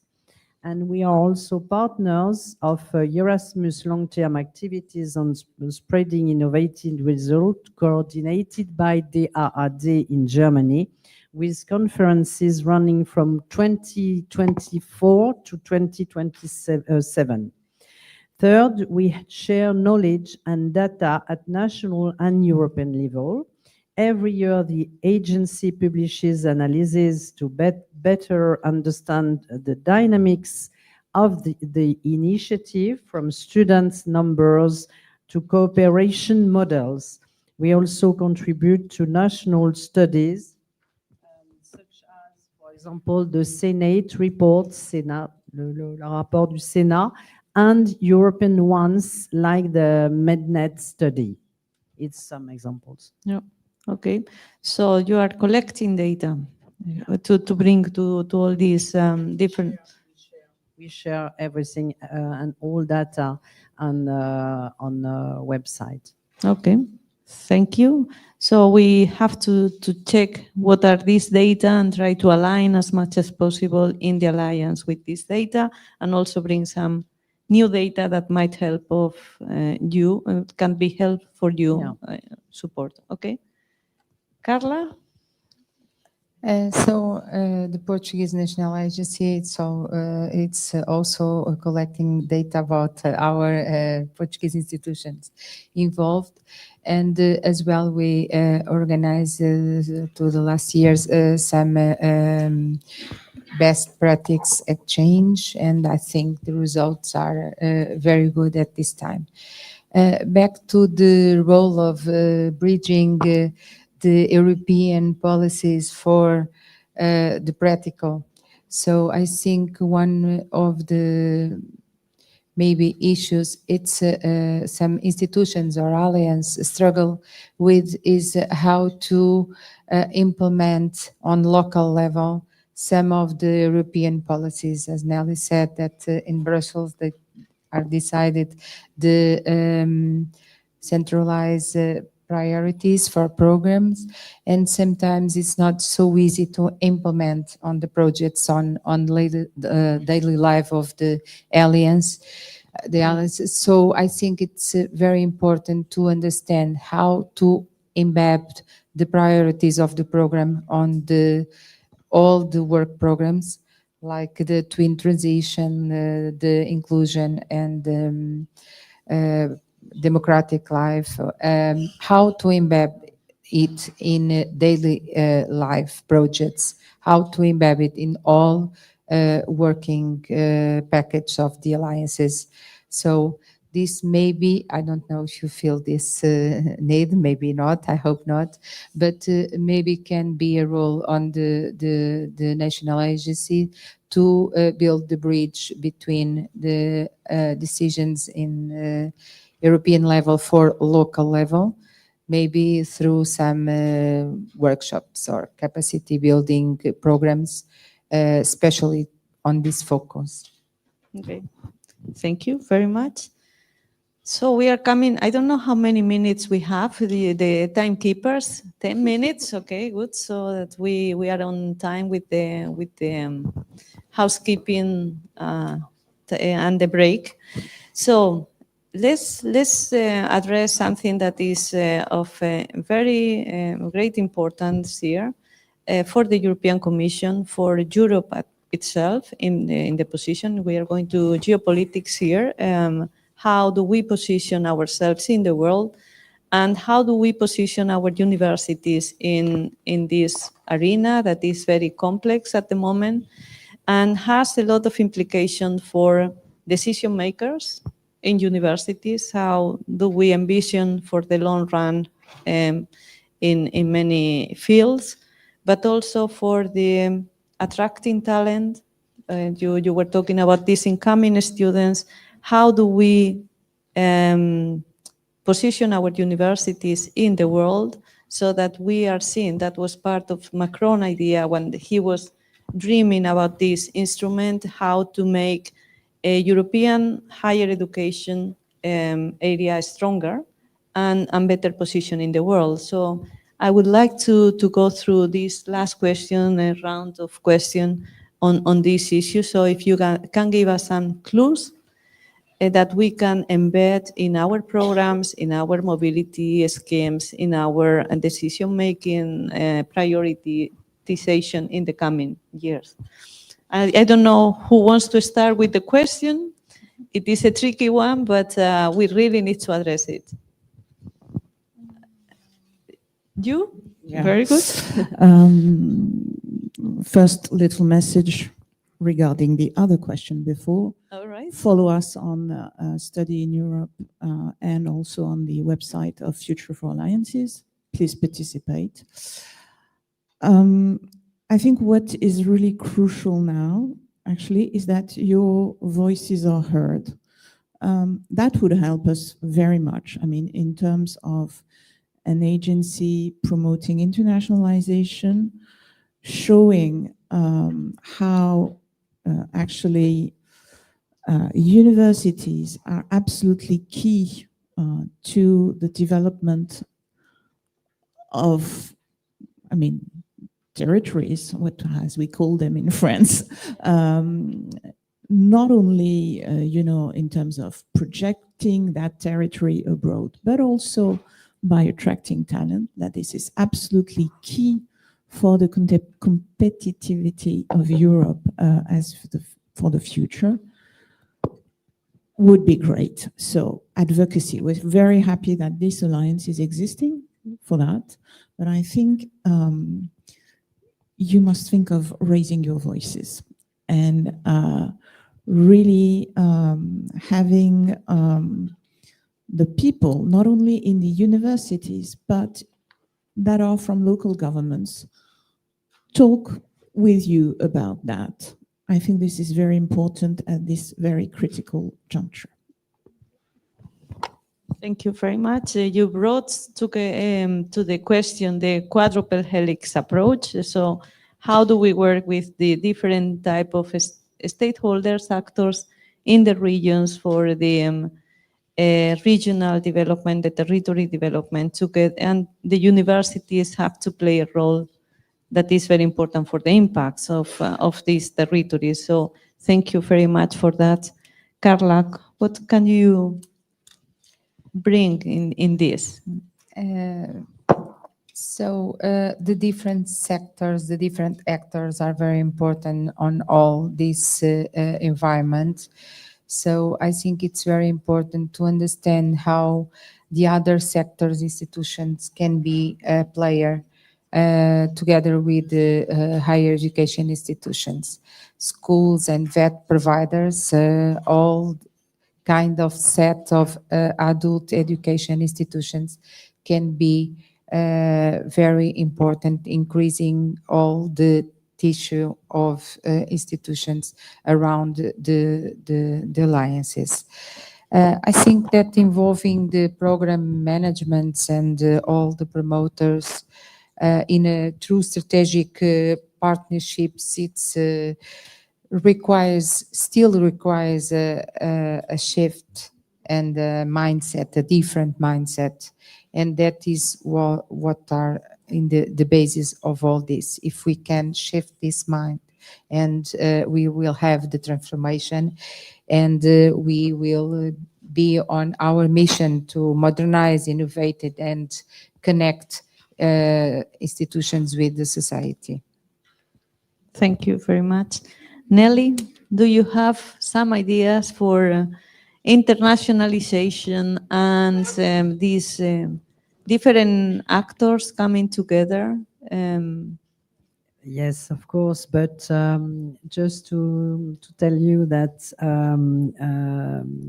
with the European universities and alliances, student mobility rose by 448%. So it's incredible, and staff mobility by 208%.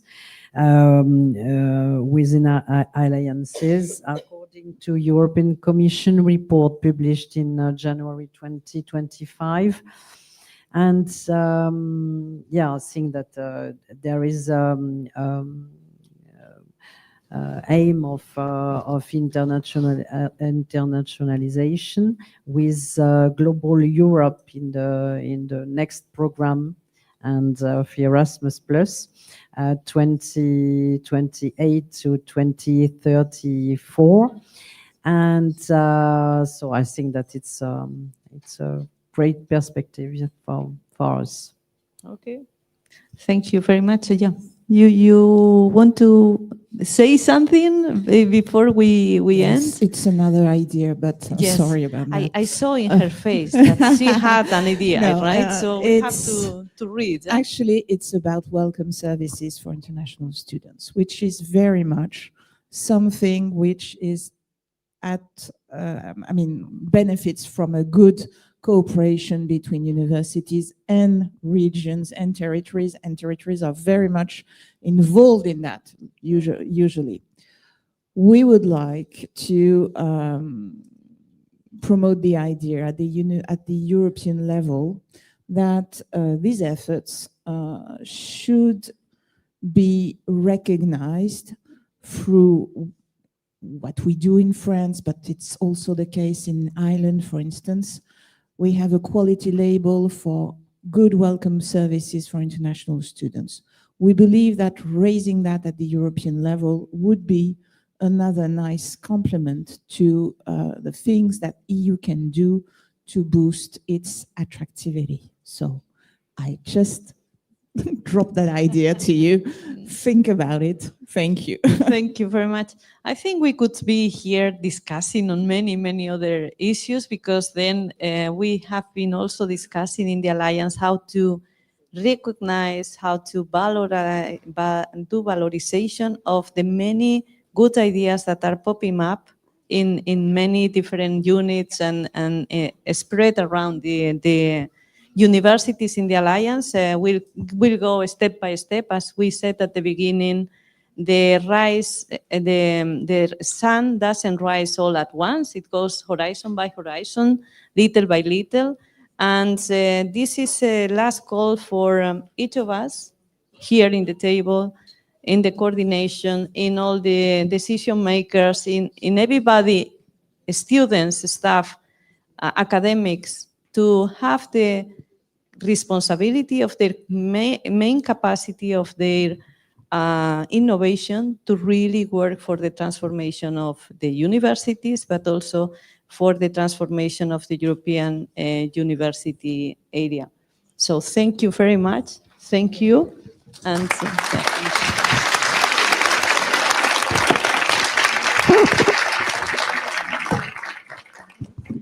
Thank you very much. It is really an honor to have you with us.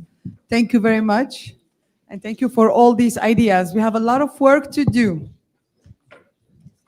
So thank you, Miss Caro, Tony, dear Tony, for hosting this, facilitating and coordinating the discussion. Thank you, Ms. Fesso, Ms. Rivo, and Ms. Hisart. What you have provided us will allow us additional lessons in going through the SWOT analysis that we had earlier on. Fruitful ideas, suggestions, and practical ways of viewing things that we have collected previously. So we are now going to the break. Please announce also what would follow then, so people come back, not stay Okay, outside. so you have 30 minutes for the break, but don't be late, because we gave homeworks to our presidents and rectors. Yay, that was the time we gave the homework. And then we asked them to explain a best practice. They're not gonna present why each university is great.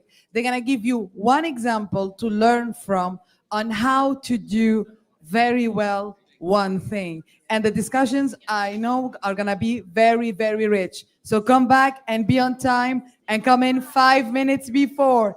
Have a nice break, everybody. Thank you. See you at 11:30. Thank you.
We're gonna give the floor to our president, the president of Université de Technologie de Compiègne, Professor Claire Rossi. Thank you, Joanna. Thank you. Also, I have just 5 minutes to explain you what is interesting as a best practice here. And I choose to present you how the pedagogical model of flexibility and interdisciplinary, powered by project-based learning of innovation, can give an input to a model of university. So, the Université de Technologie de Compiègne, en français, UTC, was created more than 50 years ago as a board initiative. And we had 2 questions from the beginning. The first was, could we design an engineering education that boasts scientifically rigorous and socially relevant? And once we would prepare not only specialists, but innovators capable of navigating complexity and changes. And the question, are we able to develop this kind of institution? And of course, as we are here today, the answer was yes. And the key lies in our pedagogical model. At UTC, we offer flexibility and modularity. Students build their own pathway, choosing from a wide portfolio of courses in engineering, humanity, design, among the others. We have more than 300 courses available to choose for our students. And this modularity offers every student a possibility to design a unique trajectory. Just imagine every student have a unique schedule. This is a bit a nightmare to prepare at the beginning of the year. And this allows them to adapt their trajectory to their own interest, ambition. And here the freedom is not an academic point, it's deeply influences the strengths and the quality of our graduate students. Here you can see the keywords on the slide. It's come from employer survey, and they highlight some traits of UTC engineer.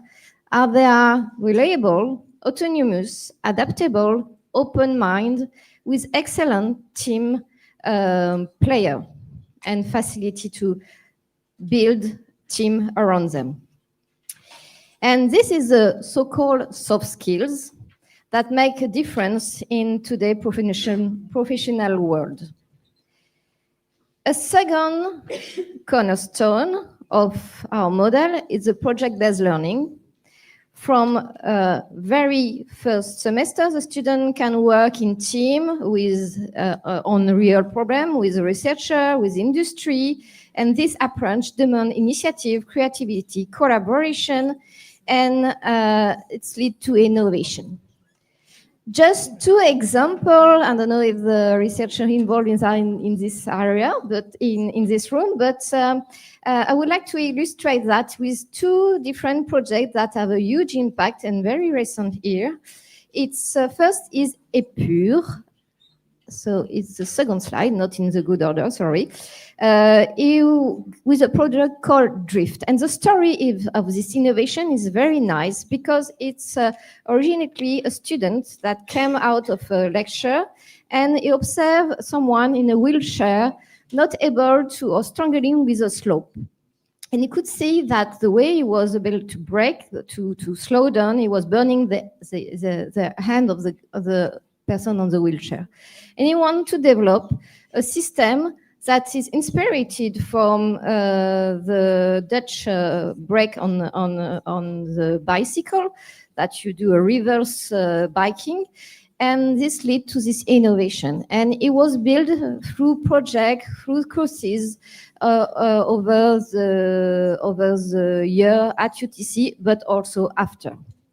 The second project is called RenoValve, so is that one, was originated from doctor from an hospital that had a medical challenge about the heart valve damage. And he asked one of our researchers, and Virginie Salsac, I don't know if she's here, to develop a solution to repair this damage. And this was work at the origin with a team of students and team of researchers that led to this innovation actually in a clinical testing. So these two examples just give the freedom to bring industry, medical program, researchers, students all together to develop innovative solution and to bring them to the market. And just to give you a number, since the last 5 years, more than 160 startups came from the alumni of UTC. So that shows that this experience and this modularity give experience to our students, to our graduates, to have the profile of problem solver, cross-disciplinary, and have a spontaneous way to approach the different problems for society. So I don't want to be longer, but just to tell you that at UTC, flexibility, interdisciplinarity, project-based learning are not just slogans. They are really the daily reality for our students, and it's a reason why our graduates are recognized as innovator, leader, and creator of value for the society and for industry. Thank you.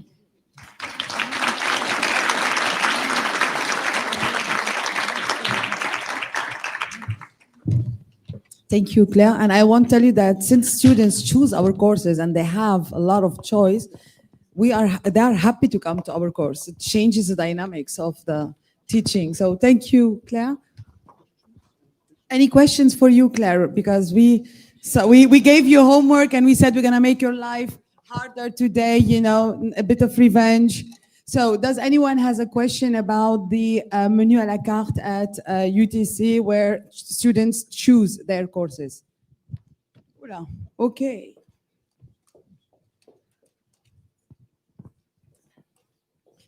Please remind your name for all the... Yeah, Jens Müller, TU Ilmenau.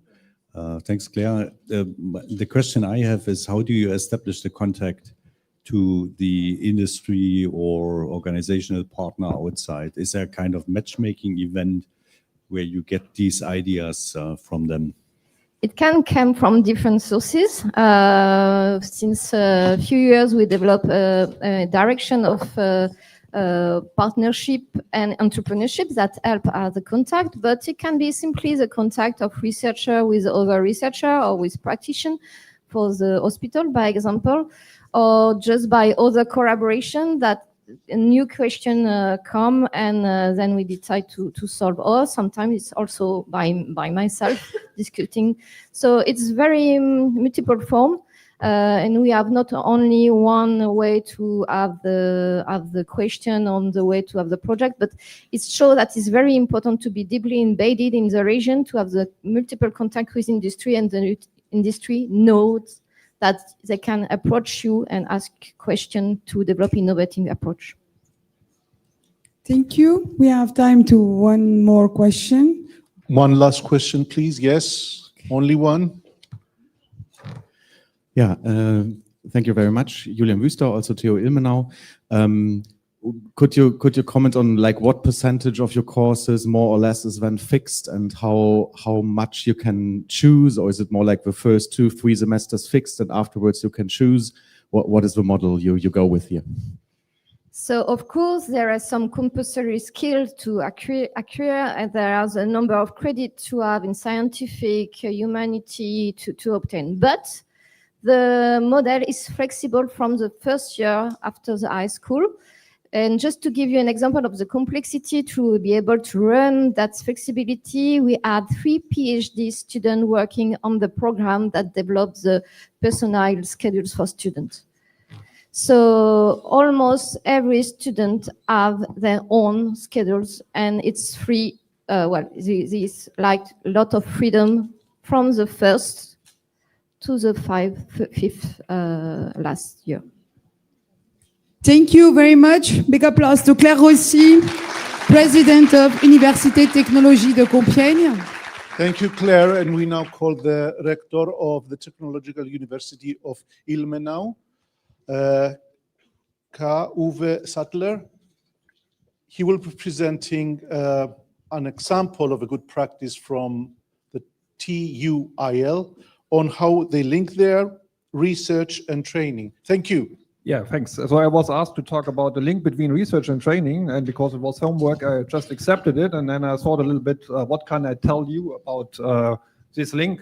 And then I remembered that I'm from a German university, and in Germany we still believe in this old model of Wilhelm von Humboldt. I hope you know this a little bit. Yeah, he basically defined what a university is. And the task is to enable students to become world citizens in an environment of academic freedom. In Germany, we have this nice word of Bildung, which is education in a broader sense. It's not training, yeah. But sometimes I think with all this Bologna process discussion and also the requirements and requests from politics and from industry, are we still on this track? Is it still valid?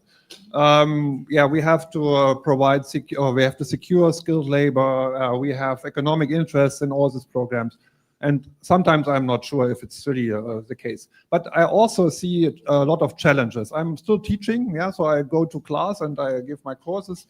And I think it's becomes more and more difficult to motivate students to engage in research. For example, I often get the question if I have additional tasks, so how many credit I will receive for this? Yeah, so if we have, I'm a computer scientist, you often have programming tasks because you need it, it's at least my understanding, and then we get this question. Or we in Germany, we have also discussion of precarious working conditions in research because we have fixed term contracts, yeah? And then I suppose you know this also from your students, with AI tools, I no longer have to make the effort myself. I can use ChatGPT to create the reports and they prepare the slides for me, and why should I do anything? So wrong direction, sorry. So what is our mission? So I think our mission is to motivate students to research-oriented studies. So this means interdisciplinarity, it means also practical examples. We have to practice being open-minded. I have seen this on Claire's slide as well. So I think this is very important. It's also my feeling with my PhD students. We are not always open-minded in the sense that we are able or willing to talk with people from other fields. Yeah, we have their focus, they have to write their papers, they want to go to their conferences, they have their projects, but really be open-minded and discuss other things, sometimes it's challenging. And then also I think we have to teach our students that research is fun. Not only, it's also hard work, which is actually the fun part here. But it's not that you have to work, yeah, and it's not could not be done always in the 40 hours per week. There are deadlines, and you have to meet these deadlines, and it takes a little bit more than just have an ordinary job. So I tried to select a few examples what we did, or what we do in Ilmenau. So let's say the first step, the basic level, is we have introduced 2 years ago orientation phase in bachelor programs. It's not research.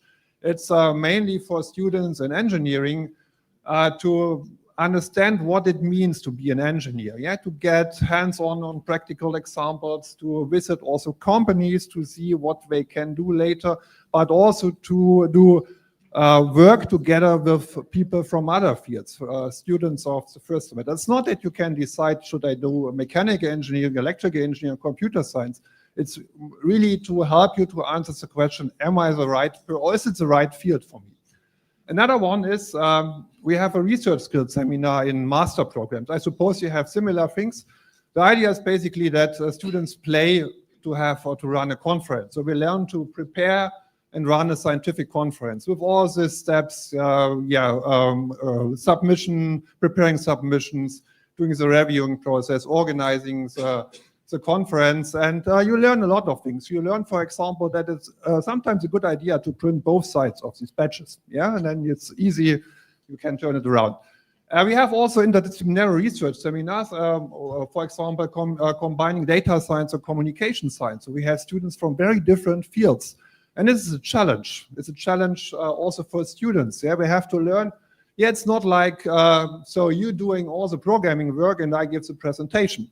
Yeah, we also have to learn to formulate a research question and then later figure out we have no data for this. So how can we analyze this? We have also a research seminar for sustainability and mechanical engineering. This is also very challenging, yeah, because engineers don't think often, or engineering students don't think in this way of sustainability. We want to invent something cool, yeah, and don't think about the consequences. So it is very important. And we also have a graduate center where we, where you can get as a PhD student a leadership in science certificate, which is out of the scope of your field. This is all these additional skills like writing papers, giving presentation, and all these things. And it's, I don't claim these are best practices. It's just a few examples what we do and how we try to get to or help for the mission to motivate students to do research. Yeah, that's from my side. Thanks. Thank you. They are excellent practices, so don't be humble. So we have 1 minute for a question. And it's time for me to run. Any questions? Please, questions from here. Yes, there's one here. All right. Okay. So Allow. I'm gonna come back, but ladies first. Sorry. Yeah. Oh, so Martin first. Sorry. Yeah. Only one question. Sorry about that. Yeah. Okay. Thank you. First of all, I don't think that students not think so much about sustainability. I think they think more about sustainability than in our generation. My question is how comes Bildung in this program? Yeah, this is a good question. So I think Bildung means that you do more than just your subject. Yeah, you get additional skills, additional subjects, additional courses.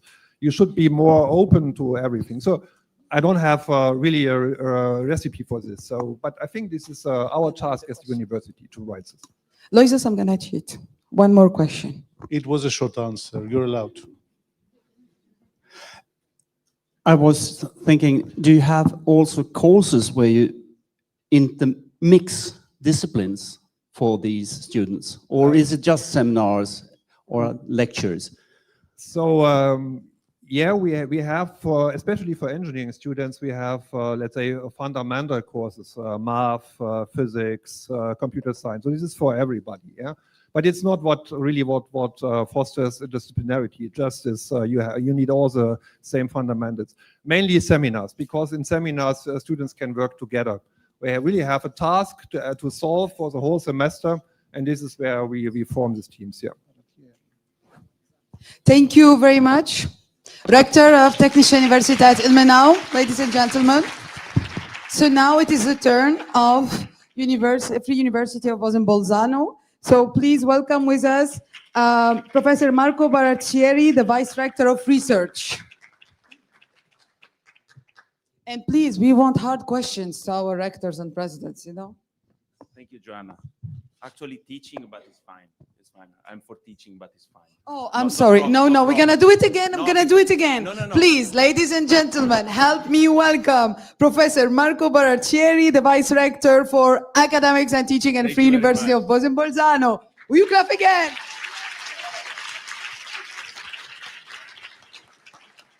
Actually, it was the fear of the question afterwards about the research. That was the fun. So thank you very much for having me. I'm going the wrong direction, of course. Yes, trilingualism at the Free University of Bolzano. When asking us what was the best practice, I think that this is a bit more than a best practice to us, because it's the one of the founding reasons of our university. So I'm particularly happy to present you our case, a bit too more of words, but basically the fact is that in our province and region, let's say, you know that we have three different groups for the languages. So basically German, Italian, and Latin. So this is a bridge. Our region is a bridge between cultures, and university wants to be actually at the same time a bridge between this culture and also, let's say, promoting internationalization with a fourth language, which is English. this is the situation in our small region in which more or less 500,000 people live. And basically 70% more or less are declared the mother tongue German, a bit less than 70%.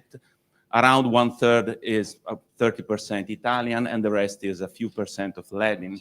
And the idea is that this reflects on the policies for job allocation, which is based on proportions, basically. So university starts from this basis, let's say.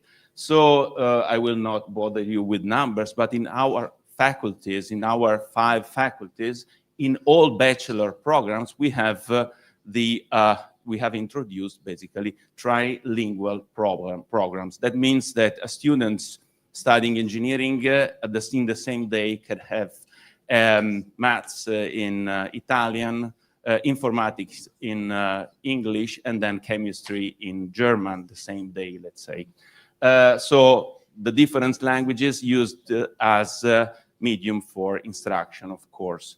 Then for the master programs, instead, we have privileged the English language in order to, of course, extend participation and promote students from outside, not only the region, but also European students to come and to be competitive in this view. I would spend some of my 5 minutes, some seconds, on some details that maybe can be of interest for you. So some idea on the procedures, the limits, and what are the critical issues.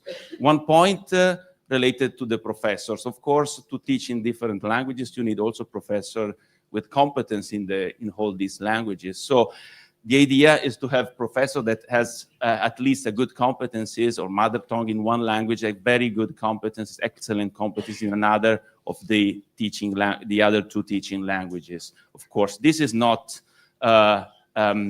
typically is not that easy to have the whole 3 languages, but this is basically promoted through incentives that the university is giving to professors. So this is the model that this temple is how the construction is based. There are 3 pillars: a very good language center, the languages used as medium for instruction, media for instruction, so specialized languages, and then a center for academic writing, the director of which is sitting there, Maria Cristina.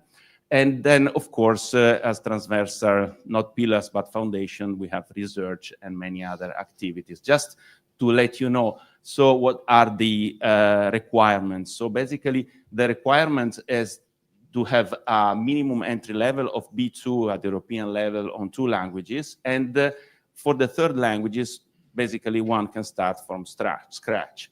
At the exit, you have to improve, the students have to improve from B2 to C1 in the 2 languages, the stronger, and at least the 3rd language must be improved at B2.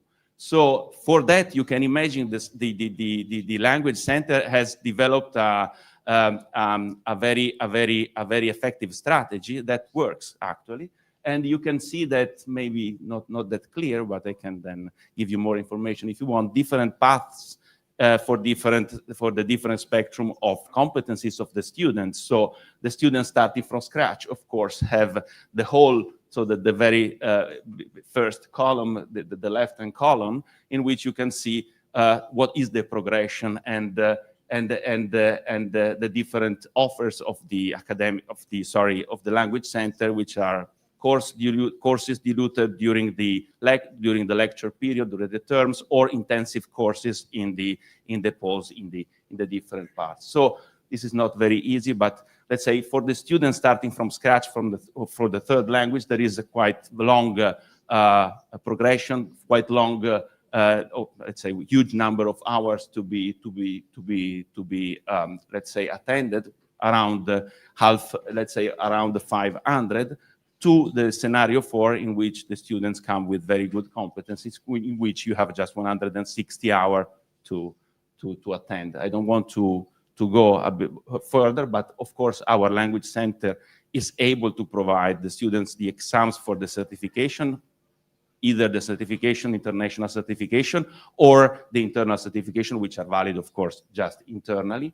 And then, of course, this has, in the years, produced a series of competencies also in the research for the colleagues that are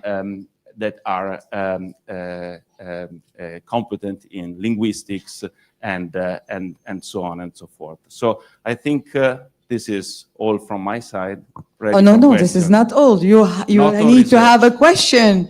So thank you very much, the Vice Rector of Teaching and Academics. So who has a question?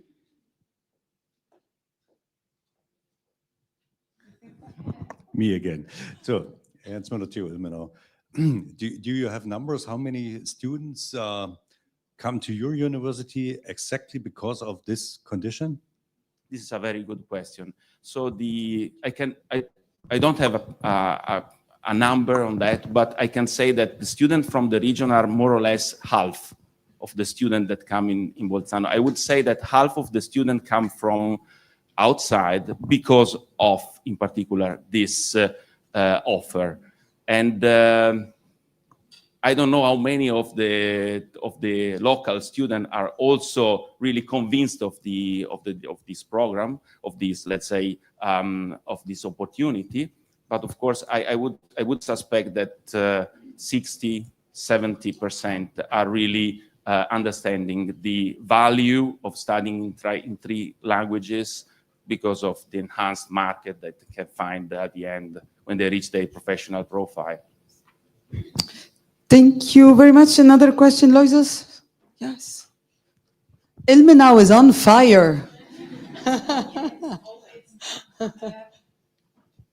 language classes included into your regular study program so that the students have time when they start, for example, with A0 to get to B2? That's a very good question. So there are lectures that are foreseen in the study plan, which is specialized English, for example. And then the courses of the Language Center are foreseen, for example, on Monday morning.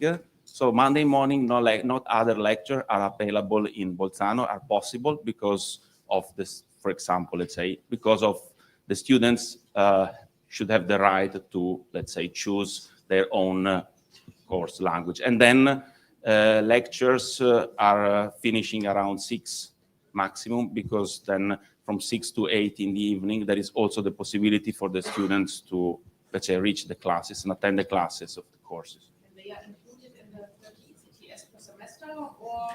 The specialized one, yes, not the others. Not the 480 that you have seen. Yeah. These are foreseen as extra.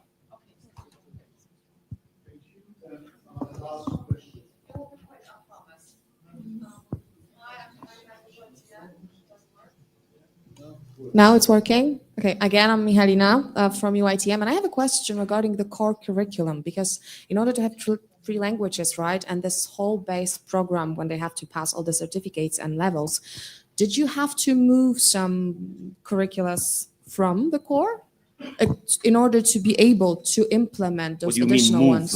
What do you mean with move? Remove. Sorry? So free your curriculum. Yeah. Not really. No? Not really. So you just added 3 additional? Yes. Right. Thank you very much. Last round of applause. Thank you. So now we're going to go to our next Thank you very much. presentation. We now go to our Polish partner. We have Professor Konrad Skotitz. I always look at his badge. We know each other for so long, but I cannot pronounce his surname.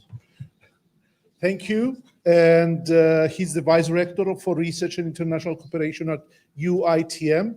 And he's going to present something as a good practice, which will be followed in the following weeks with a meeting there of our members of the Alliance at their university.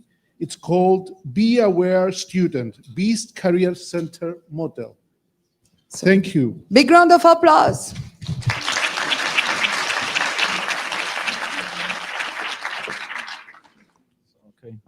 Hello and welcome. It was really hard task to choose one good practice, but we decided to go with our education innovative project, which we call personal business model. Sorry, but this technology is too much for me. Okay. So few years ago, we launched such educational and teaching project prepared by our Center for Teaching Development, which we call Personal Business Model. And this is the course which is aimed at empowering all our students to design their career path in a personalized way. What is important, we offer it for literally all our students at all faculties, all study modes, all languages. And what is important here, that when we created and when we launched this project, we started from the assumption, but also from our surveys and research, that career design and career planning is so-called a wicked problem. Wicked problem is a sort of problem where no universal templates are available and where is no one and predictable solution. So, and if you see that this career design issue is a sort of wicked problem, you cannot go with standard solutions which maybe worked in the past. So this is we found that the students need structured support very early in their studies to make better choices and to avoid costly mistakes. So we launched such project which is not like standard approaches which are not so flexible. And what is important here, that this course is mandatory for all students, and one of important thing is that we offer it in the very beginning. It's semester 2 or semester 3. This is important because by placing it before specialization choice, we give our students the chance to adjust direction if needed. So it's not too late, yes, because before they will choose specialization, they can get good view and some imagination of what their future job or dream job look like. So they got much clearer view of their job opportunities. Regarding methodology, here we are using global methodologies like design thinking or business model U, but we also created our own methodology, which we call Be Our Student, and we put all these things together in one framework, which we believe gives our students a structured way to reflect and to act. And all our students, they are going through the same structured journey, starting from reflection and self-reflection, then through occupational canvas to a concrete development plan. And this course is organized around few modules. For instance, in the first module, students get to know themselves better. For instance, they are invited to identify and recognize their career interests, their personality types, their skills which they enjoy every day, or what they value in the work environment. In another module, students are invited and are taught to understand and recognize their dream job. One of very important module is the gap analysis module. And in this module, students identify the gaps between their knowledge, their skills, and job requirements. So this is really strategical. This is like a kind of a kind of turning point.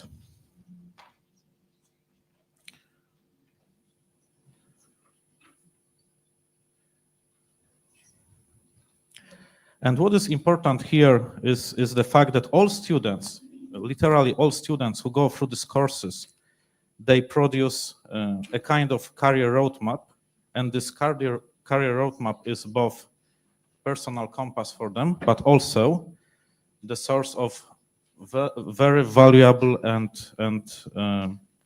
significant data for university. And this course makes big impact on our students because they get self-awareness and practical tools. They are able to better understand how university courses can support their aspiration, develop their professional identity, and it happens already in the first year of their education. And another important thing is the big impact on the university which this project makes, because we got thousands of plans and a lot of data, and then we are able to analyze them. We are able to see what professions are targeted by our students. What is more important, we can see what gaps in educational in education process and educational curricula students perceive and identify. And thanks to this data, we are able to adjust our educational programs accordingly. And this is also the good example of collaboration between our university and the environment, and a mutual feedback between industry, between possible future potential workplaces and our university. And the idea was that we decided to go to offer something different than the standard approaches to career planning and career development. So this our course is research-based, is mandatory, and is scalable across all university programs. And to conclude, our mission is to give students tools which will empower them to design their own future. We hope that we can also inspire other universities. This is also an example of student-centered education and student-centered pedagogy, and is also an example of our very practical attitude towards education. Okay. Thank you. Thank you, Konrad. A huge applause for our colleague from Poland. We do have some time for one question. We always have time for questions. Someone who is not from Ilmenau this time, please. We have one question here. Someone from UIT. Just a minute. Okay, he has a question there. Vincent, a student from Ilmenau. Oh my God, what did I say? I just said. I'm sorry. Do you track how many of your students actually follow through with their career path they make during the university? So this program we launched a few years ago, and is addressed for all our students. So there's like a few thousand students already. And so we permanently analyze all this data. This is not the thing which we are doing in a short period of time. This is long-term project, but like this, yes. Okay, second question. This time from someone who is not from Ilmenau. Yes, exactly. Johan Gamper, University of Bolzano. So I think yeah, it's another university. I have similar questions, so we're in the same direction. So do you have some data? How many students did change their path? So if they went through this project, so how many students did then change? Or maybe could you observe a reduce in the dropout rate of students after introducing this program? So can you measure the success of this one in some way? Thank you. Yes. So, you know, in some sense, we prevent dropping out, and it's hard to talk about the change, about any change, because we are launching this course before students choose specialization. So, in some sense, if not asked, we cannot say that students decided to change something because they are already in this general preliminary part of their study program before specialization. So in such sense, they did not have to make some radical modification. But of course, even during this general preliminary part of their study, like this is still the first year of study before they will choose specialization, they get a lot of things to think what to choose. And yes, definitely they make some, for them, substantial modification. What maybe it does not affect us as university, yes, because we have ready programs and ready specialization, and we can accommodate as many students and as we will get. But students in his her own personal life, career life, yes, for them it's sometimes it's really big thing, yes, that they see in different ways. For instance, in one of the modules, they got such kind of task like imagine and recognize your dream job, yes, and they see that expectations, what this dream job looks like, is totally different than reality. For instance, this is also connected integrally with another module related to self-reflection, and students are invited to recognize themselves and then compare their personality with their future dream job. And here also they see that this is not always a fit. And this is also one of the reasons why we can observe, after talking to students, we can observe that they even switch between fields, seeing that this is not for them. Thank you very much. And another last question. Hi, thank you. I'm Prisciliano from European University. I wanted to ask you, you mentioned at the beginning that is involving all faculties and all students from across the university.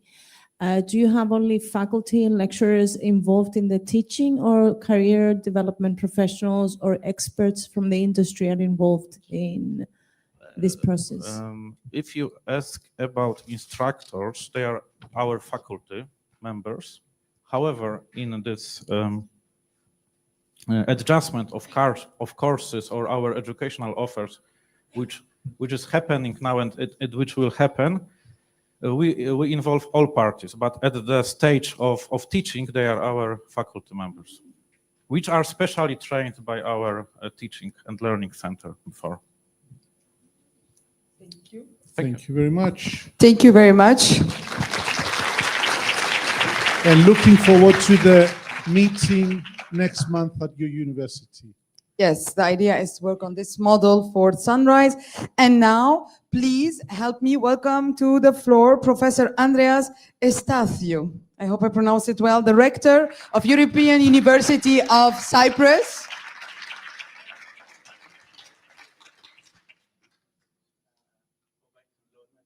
The other way. Oh, no, it is not here. Okay, we have some technical error. We are not finding the slides. No. It should.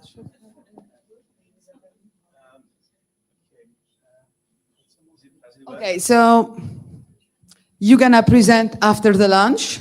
Don't eat a lot so you can like be more, dynamic because, So we're gonna handle the technical issue and we're gonna have your presentation up there. So we're gonna go to the next presentation. I am really sorry for that. But you know, it is not a perfect day if you don't have issues. Oh, it is here. It is here. Okay, okay. My God. You scared me. I'm sorry. It is here. Okay. It's easier to do this now than after lunch, Joan. We are Okay. sorry for the rectors who are presenting after lunch. Hello, everyone. I would like to present a good practice for boosting research activity. I think I present this as good practice. Maybe it worked very well for our university, and hopefully it may work for your university as well. No. Okay. So about 10 years ago, we decided to do something to increase our research activity at our university. And we realized that one main problem was that there wasn't much dynamics in our system. We didn't reward faculty who were active in research. We treated them more or less as other faculty who were not very active. And so we introduced some incentives for our faculty to do good research. So what we did, we introduced an accumulation point system where faculty could accumulate points depending on the different activities they did in research. For example, if they published a Scopus paper, Scopus, of course, is the bibliographic database used by most of the rankings, so we wanted to concentrate on Scopus papers. They earned some points, 25 points, say. Then we wanted to reward impact as well, so because it's very important for rankings as well. So we give, say, 1 point for each citation to the papers they publish. We rewarded, of course, people who wrote successful proposals. They earned lots of points, which would enable them to have time to do the project they were awarded. But we also rewarded unsuccessful proposals because we know how much work it is to write a good proposal, so we wanted to give some credit for that. And also, we reward administrative work because that takes time as well and restrains people from doing research. And so on. In principle, we could add other features to this scheme. And then we use all of the points accumulated by our faculty. There's a call by our Vice Rector of Research for people who want to get a reduction in their teaching. And we award teaching hour reductions based on the points they accumulate, say 100 points for each course. This has been very successful. And then we decided to extend this kind of policy to other areas. For example, we award a number of PhD scholarships at the university, which are initially allocated to professors who then select the best candidates for the position. So we select the faculty who will get the PhD positions depending on their points again. So we reward good active professors. We have a policy on sabbatical leave. We don't have the luxury to give to all of our professors who have spent 6 or 7 years of service to go on sabbatical. So we select the ones who are going to get this benefit depending on their points. And finally, this year we introduced a system where we have salary increases depending on the number of research points our faculty accumulate. Now, as you can see, this has led to a very dramatic improvement in our research activity. For example, on the left, you see the evolution of our publications, our Scopus publications in the last 10 years. About 10 years ago, we published about 60, 70 papers per year. This year, we will probably top 600 publications, so about a factor of 10 improvement, because this may not have been the only reason for this improvement, but certainly we believe it had a big impact. And on the right, we see, again, the evolution of our external research funding.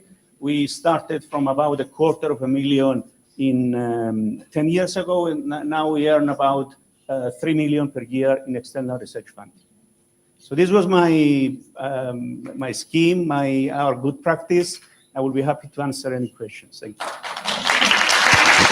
Thank you very much, Professor Andreas from EUC Cyprus. We have time for a question. And now you can ask your question if you want. So, Joanne, okay, can you give me? No, no, I'll pass the. Oh, it's. Yeah, Johan again from Uni Bolzano. So my question is, did you discover some, how was the acceptance in the faculty across different faculties? So I think not every faculty is happy with Scopus. Maybe some faculties do not produce journal papers, but only conference papers. Our design faculty, for example, they do more exhibitions. Did you discover, so how did you handle this different culture in research? Thank you. Exhibitions. We actually have a separate system for the arts where, I agree they do more exhibitions, creative work.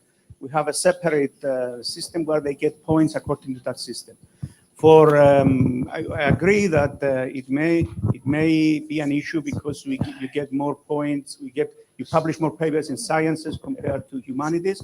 This is something we are working on to improve, to take into account the number of the variations between the disciplines.